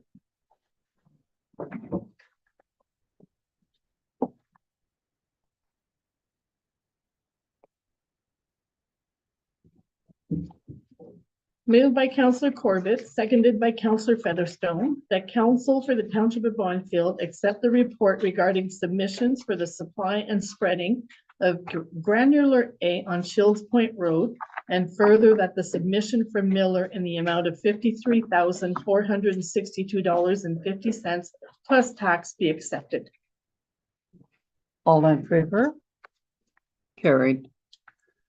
Thank you very much, Alex, for all the Yes. good work. Yeah, that was well. Yeah, Gave us a lot to think about and, but thank you for all of the reports, and it looks like we're going to be ready to do some more work, right? And we're still doing some things with respect to the storm. correct, yeah. Okay. So staff were on Boxwell Road today. They've done some ditching down there as well as gravel application where it got washed away. Another crew was actually on Grand Desert today. They're doing some ditching as well as we need to reset some culverts that were blown out from the storm. And today they also applied some gravel to sections that needed capped in Grand Desert. So we've got a couple of small things, mostly just culvert repairs and some shouldering, ditching stuff, but we're pretty much caught up. So That's good. all the big stuff's done. Very good. Thank you. Yeah, thank you. Next we have, a report from the planning administrator regarding cancellation certificate. And are you going to do that, Nikki? Sure, I can speak to this. So we had a request from our property owner to merge his property. So typically when there's a consent, once a consent, always a consent. With the new changes in the provincial policy statements, that there are new opportunities with cancellation certificates. So this will be our first one. And he just wants to essentially cancel that consent through the cancellation policy. So he does need permission from council, but essentially what the situation is there's structures. He owns two properties side by side. There are structures on both properties. The well and the septic are shared, and under building code, you can't share those services. So rather than have to redo two separate services, he would rather just cancel the severance and merge the two properties together. And so that cancellation certificate is new, right? Yes. At one time you would do a consolidation. Mhm. And when you do the cancellation here, there's nothing that has to be done with the lawyers or in the registry office. We send Everything, this to MPAC, everything's done. it's done right here, yeah. We Okay. have been consulting because it's new. We have been consulting with the legal team to make sure that we have everything that needs to be, that the applications and everything were per the new policies. But that would be less money, right? Yes. To do it through this way? When you said two structures, is it two dwellings? No. Okay. Fair enough. Not that it changes any, that's really not material that I'm just trying to figure out how the, No, but it Property goes to came to show how we are working with property owners. So Mhm. one is a dwelling, and on the property beside him is a trailer. So Right. he wouldn't be allowed to have that trailer on the vacant land, but if he merges the properties back together, he doesn't have to get the different services for the trailer property, so then they could be all Right. together. So when That's good. applications are coming in, this is how we're working with people. These are the options. We go through a number of different. Merge things with and them. merging them back together, you would need a trailer license. Right, exactly. He doesn't need. I think trailer that's license actually yet, great he- information to share. Like there's a great example of us working with property owners. Yeah, That's absolutely. Yes, And there's only one dwelling, right? yes. Only one dwelling. Okay, do we have a motion and a mover and a seconder? For now, maybe he'll put an ADU on there at some point. Why not? Moved by Councillor Clark, You can seconded use by that. Councillor Corbett, that council for the Township of Bonfield accept the report from the planning administrator regarding properties of 462 and 464 Shield Points Road, and further that the council of the Township of Bonfield authorize staff to process and execute a cancellation certificate to allow two properties to merge as one property. All in favor? Carried. Thank you. And then next we have, Matt. what, did I do something? No. It's Matt now. No, it's Matt now. He's been waiting for. Yeah, that. poor, we told him you get to leave when you're done. Turns out you're at the end of the agenda. I think he should, like, when the fire service comes to speak, I think they should be put to the top of the agenda. Yeah. Okay, Yeah, I told you. Unless, it goes under the. Yeah. Like the. Yeah, committees. but I think they should be bumped to the top so Yeah. they don't have to hang around. Okay, Although it's We will riveting do that. stuff, right? Yeah. You've enjoyed it. Yeah, he looks thrilled. Because I told you you didn't have to say Yeah, that. They told me that the last time, I think we had somebody come in for the report, and then they said to me, well, he doesn't have to say the whole meeting. So fine, so I said that, you don't have to stay for the whole meeting, you can go now. So then it wasn't very nice. I was telling somebody they could go. So that's why I told you at the beginning of the meeting, you don't have to, you can go as soon as you report. pretty close to the end of the meeting. All right, Emergency Services Committee meeting. So I have a report put together by Fire Chief Sean McGee. This report highlights the activities of the Bonfield Volunteer Fire Department from June 12, 2025 to July 23rd, 2025. The purpose of this report is to keep the committee and community informed of fire services. So the volunteers during this time frame responded to a total of 8 calls. There was 5 medicals, 1 technical rescue, 1 NBC, which is a motor vehicle collision, and 1 hydro wire call. To date, we've had 52 calls for service, and we sit at 16 operational members. Recent training, EMS and medical call procedures and equipment refreshers. We're always working on PPE, bunker gear, familiarization, SCBA checks, making sure everything's fire ready. We clean fire halls, swept floors, washed and cleaned trucks. Special training, firefighters are preparing for wildland fire season, and firefighters are preparing for NFPA certifications. Fire chief updates. Fire chief has completed the information technology policy for review by the CAO. The fire chief and training officer have received a tutorial for the fire queue app that we use for our paging system. The fire chief and CEMC had a meeting with Spectrum regarding the new radio system that we're looking at. The fire chief and CEMC received a tour of CACC, which is the dispatch center for our paging system. The fire chief is regularly reviewing fire rating for the township and performing ongoing training for the new recruits. For fire prevention, it's ongoing during calls. Whenever we're at a medical, we'll talk to the homeowners or the patients about fire safety and if it's appropriate. Training's underway for the FDO, and our fire and CO alarm inspections are always ongoing. Community involvement, fire department took part in the Canada Day celebrations. They set up a fire prevention table with fire safety literature, and the deputy chief assisted with fireworks. And then the next is the report from the fire chief regarding pump testing results. Pumper 2 and Pumper 5 received their annual pump test to see if they meet NFPA 1901 standards. There are 5 types of tests performed. Pumper 5 passed pump test and Pumper 2 did not. So to bring Pumper 2 up to the standards needed would cost $11,130.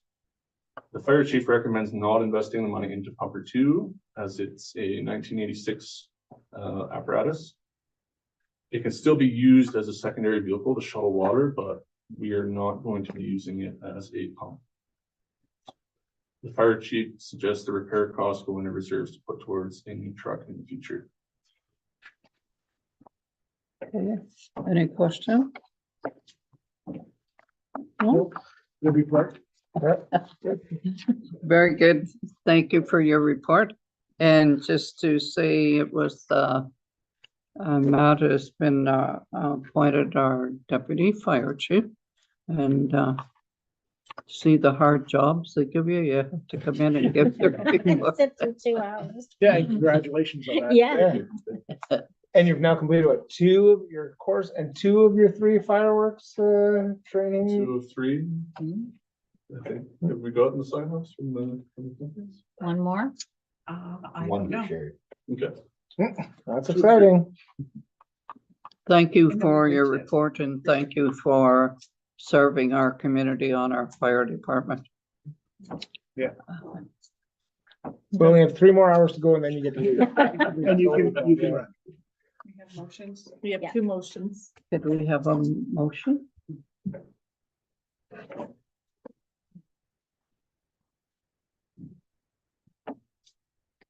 Moved by Councillor Clark, seconded by Councillor McInnes. Whereas the Emergency Services Committee received the report from the fire chief regarding pumper testing, and further that Pumper 2 continues to be utilized only as a secondary fire response vehicle, and further that any potential fire department budget actual surplus for 2025 be put into reserves for the replacement of pumper 2, and further that council for the Township of Bonfield accepts this recommendation.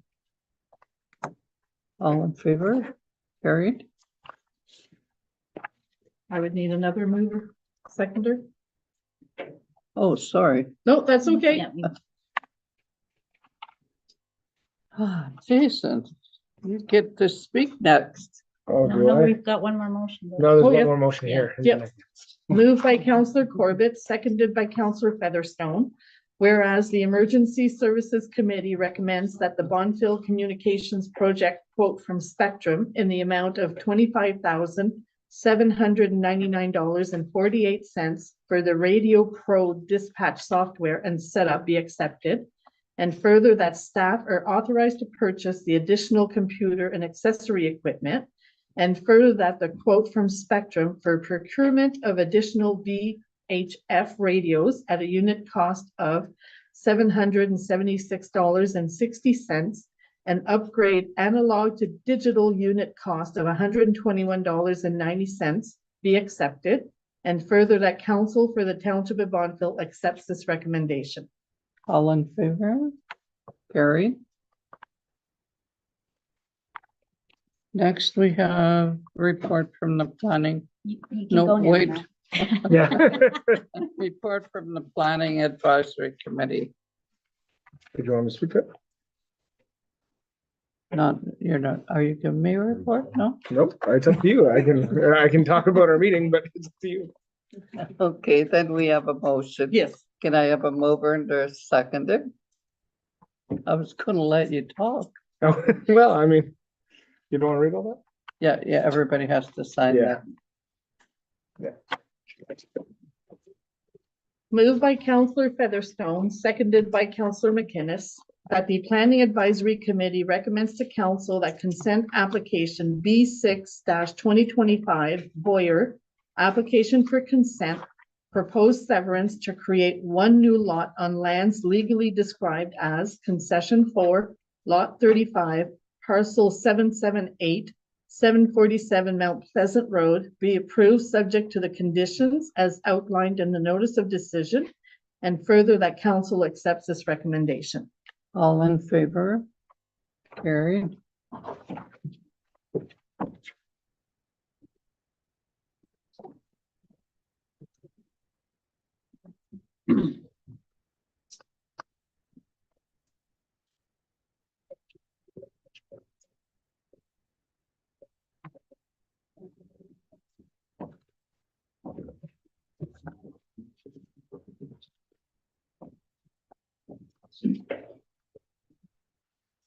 Okay.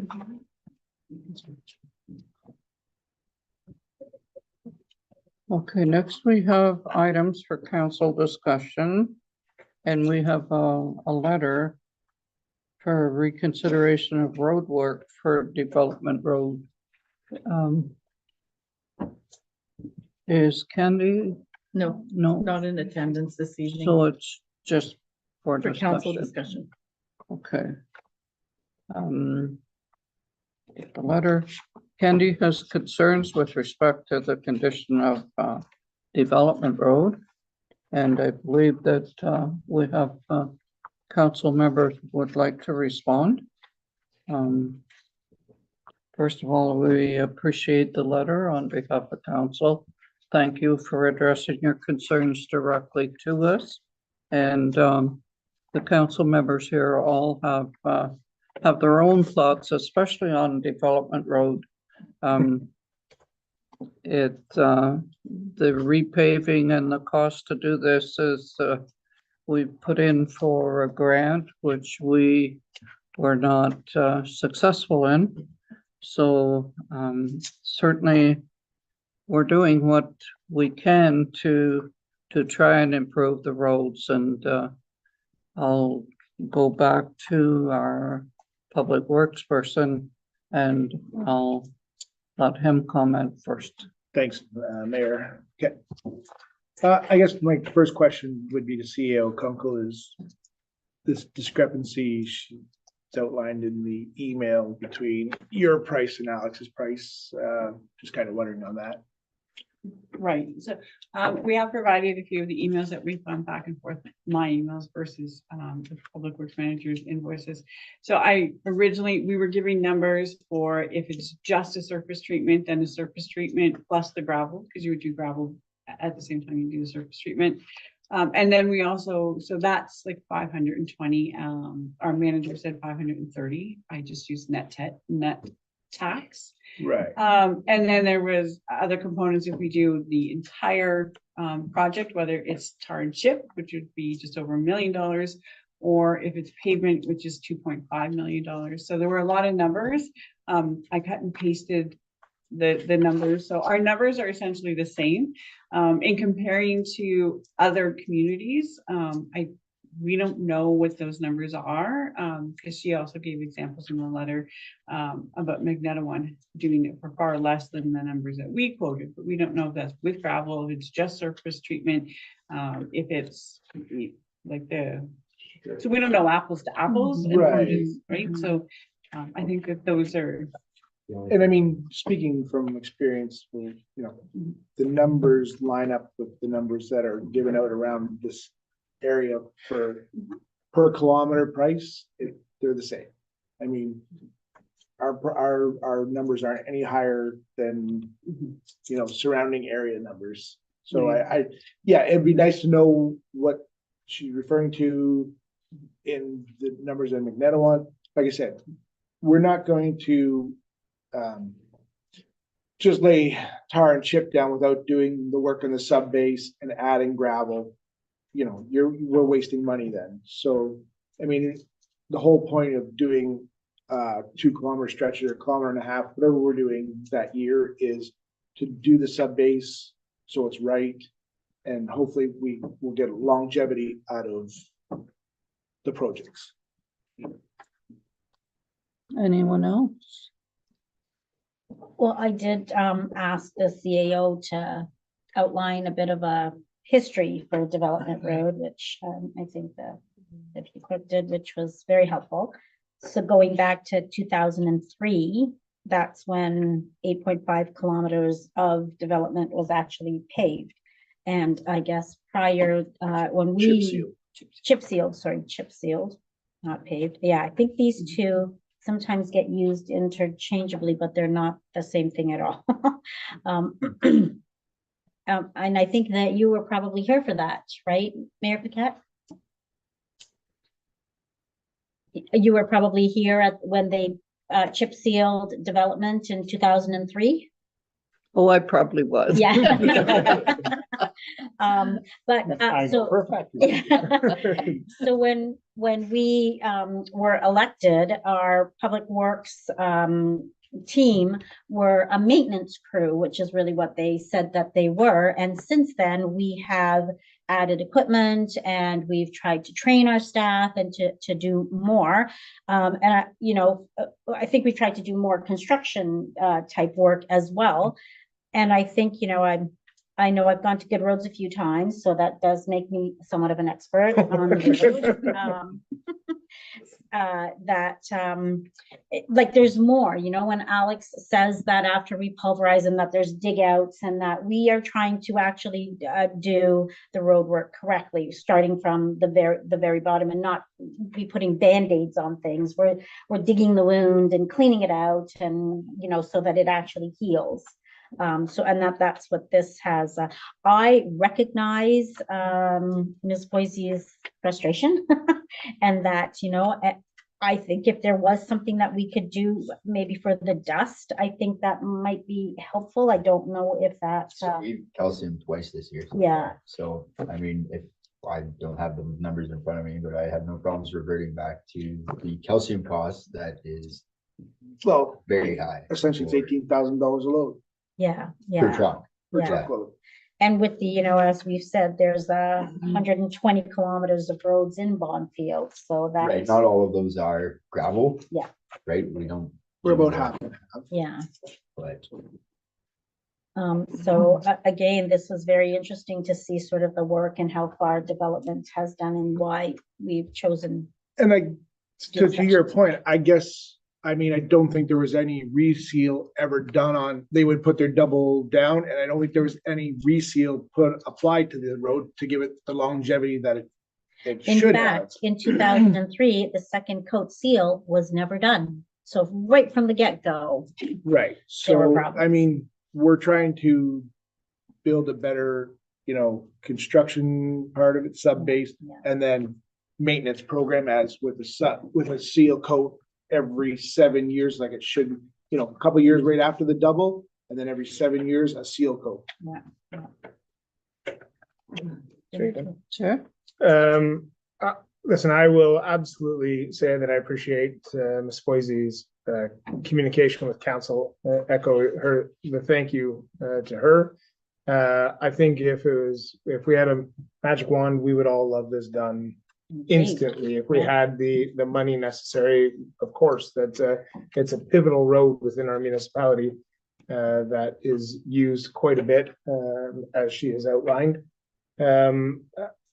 Obviously, we have budget constraints as we look across the municipality. We have lots of infrastructure deficits and infrastructure pressure that we are talking about continuously. And I think the last point I'll make is, I mean, obviously, as we're making the right improvements, it's almost bad politics. Good politics is we'll just put a surface coat on the whole thing. Everyone's going to think we're heroes by next year, except it's terrible investment to make on behalf of the municipality. So I am hopeful and faithful that the majority within our municipality are understanding that it is more expensive to do business the right way, to make strategic investments. We purchase those equipment. That seems like a big number. It's cost savings over time. We look for value for the taxpayers constantly. And one of the drawbacks of looking for value is we don't get to just do the vanity cover up and make it look great. And, everyone thinks we're heroes, when in fact we wouldn't be at all for this municipality. We'd be wasting money. So again, I 100% appreciate, as a resident who would be living on a development road, why she would be anxious to have this done. I completely concur. It would be great to have it done. So I appreciate her frustration and hope that some of that would lead to her understanding as to the challenges that we're faced with sitting at this table. So I mean, because ultimately we have funding or taxes to get the money from. yeah, And I mean, we worked really hard to keep taxes at 3% this year. I mean, if we would raise it to do that big section of road, I mean, there's 120 kilometers of road throughout the township. So, and I think I've said it a million times, but it's 40,000 for every $40,000. It just went for every $40,000 we spend in addition to a budget. It's 1% tax increase. So if next year we spend $40,000 more than we did this year, it's 1% tax increase. That's with no assessment growth, but like it is easy. Like all of a sudden we're talking about a $200,000 project, and my goodness, I guess that's a big chunk percentage wise in the budget. So. And just to make a comment, when I was invited up to the TV station in Sudbury, took me 4 hours to drive for 4 minutes in car. But one of the comments that the announcer made was that our township had a 3% increase, and that there would probably be a lot of municipalities would like to say the same thing. So I was very proud of that while I was in there talking about our storm, but that was a comment that was made, and Anna's right. It's that was a good increase, I think. Yeah, it just shows that we're trying to balance raising taxes too quickly versus the amount of work that needs to be done, because it's definitely a struggle. Well, a development road has been always an issue, and Since for 2003. us anyways, right? Yeah. And this Miller pavement, this is something for us to comment on, No, or so I know would you that like to that it comment? was stated within the letter that there's discrepancies with between myself and the CAO with quotes and stuff. I just wanted to submit that to all of council so that you guys can see where we came up with our numbers. Now, that's only one quote. That was a budgetary quote. That wasn't an RFQ. That wasn't a tender. I mean, you're talking $10,000 on 250, 60,000. I mean, No, I know, but I mean. no, that's not just a, trying to that's be not a transparent from discrepancy. our side, right? You know, that's not So a huge discrepancy. I'm not just pulling numbers out of No, nowhere. we, that's why. yeah, Yeah. no, we know we have budgetary numbers. I mean, we know what it's worth. Appreciate Well, it. that was just like, I think in one of the emails, and you have them, but in one of the emails, the public works manager had said resurfacing would be $1 million. I said paving would be 2 million. They're not the same service level. Yeah, Right, yeah, So, right. and those yeah. are some of those discrepancies. Of Yeah. course. And it's Just not technical, knowing right? Road Right. infrastructure, road quotes. As Right. well as I the, can understand and appreciate how that Plus Council gets Clark very said it's used confusing. interchangeably, right? Yeah, as well as the contractors too. I know that we're being compared, right? Yeah. Like CAO Kunkel said, apples to oranges, like Yeah. they're two different contractors. You know And I what mean, So. You know, other municipalities do things differently. Maybe they don't put gravel down, but, you know, typically you pulverize, you put 6 inches of A gravel down and, then you chip seal, you give it the base back to the road. Yeah, there's no easy answer for this.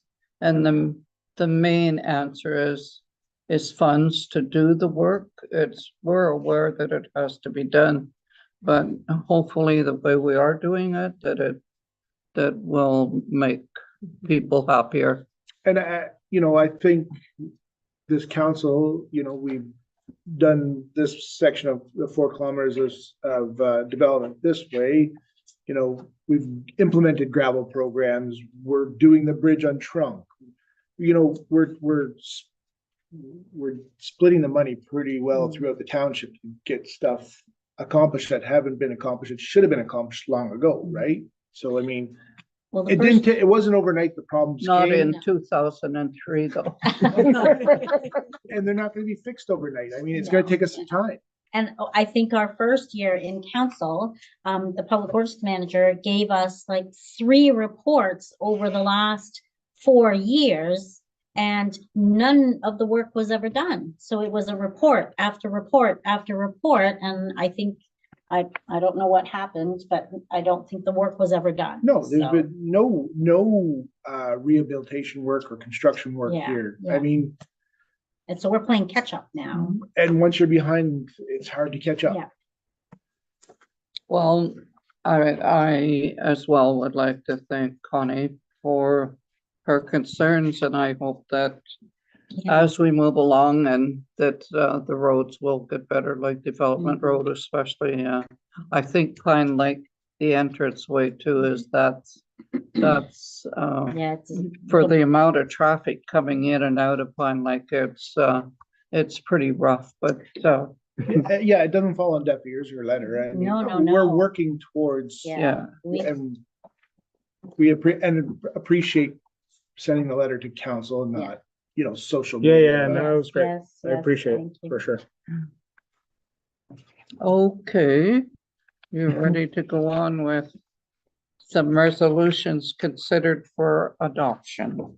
And that's a phenom, support for making the Nords pilot program permanent and expanding program eligibility. Do we have a mover and a second? And Steve.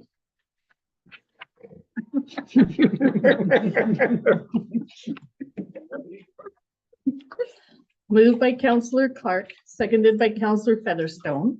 Whereas the Northern Ontario Resource Development Support, NORDS, pilot program was introduced to help Northern Ontario municipalities address infrastructure pressures resulting from natural resource sector activities.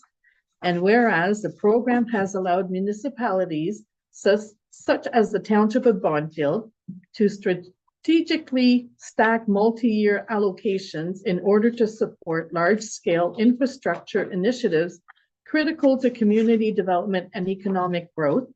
And whereas rural and northern municipalities are also facing infrastructure degradation, resulting from the increasing size and frequency of agricultural machinery and activity, which is currently outside the scope of the pilot. Therefore, be it resolved that the Council of the Township of Bonfield strongly urges the Government of Ontario to make the Northern Ontario Resource Development Support (NORDS) program a permanent fixture of its support to northern municipalities, and further that the province consider expanding program eligibility to recognize the significant impact that agricultural equipment and operations have on municipal infrastructure, particularly in rural communities, and further that municipalities be encouraged to continue utilizing the ability to stack NORDS allocations over multiple years to support the planning and delivery of major infrastructure projects, and further that a copy of this resolution be forwarded to the Ministers of Northern Economic Development and Growth, Agriculture, Food and Agribusiness, Infrastructure, Natural Resources, and our local MPP, Vic Fideli. All in favor? Okay. Do you want to read that again, please? No, thank you. At least it's not hot in there. Yeah. Next we have the tariff impact on the softwood lumber industry in Ontario, and I believe we asked for a support. Do we have a mover and a seconder? Okay.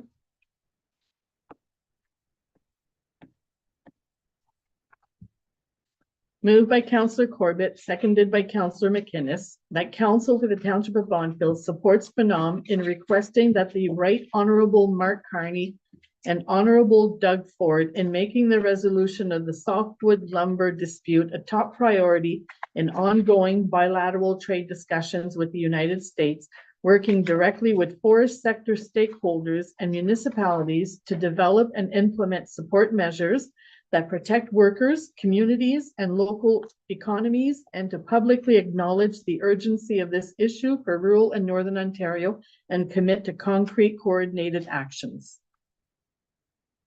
All in favor, yeah. Carry. And then next, we have a motion to accept the correspondence. To have a mover and a seconder. Okay.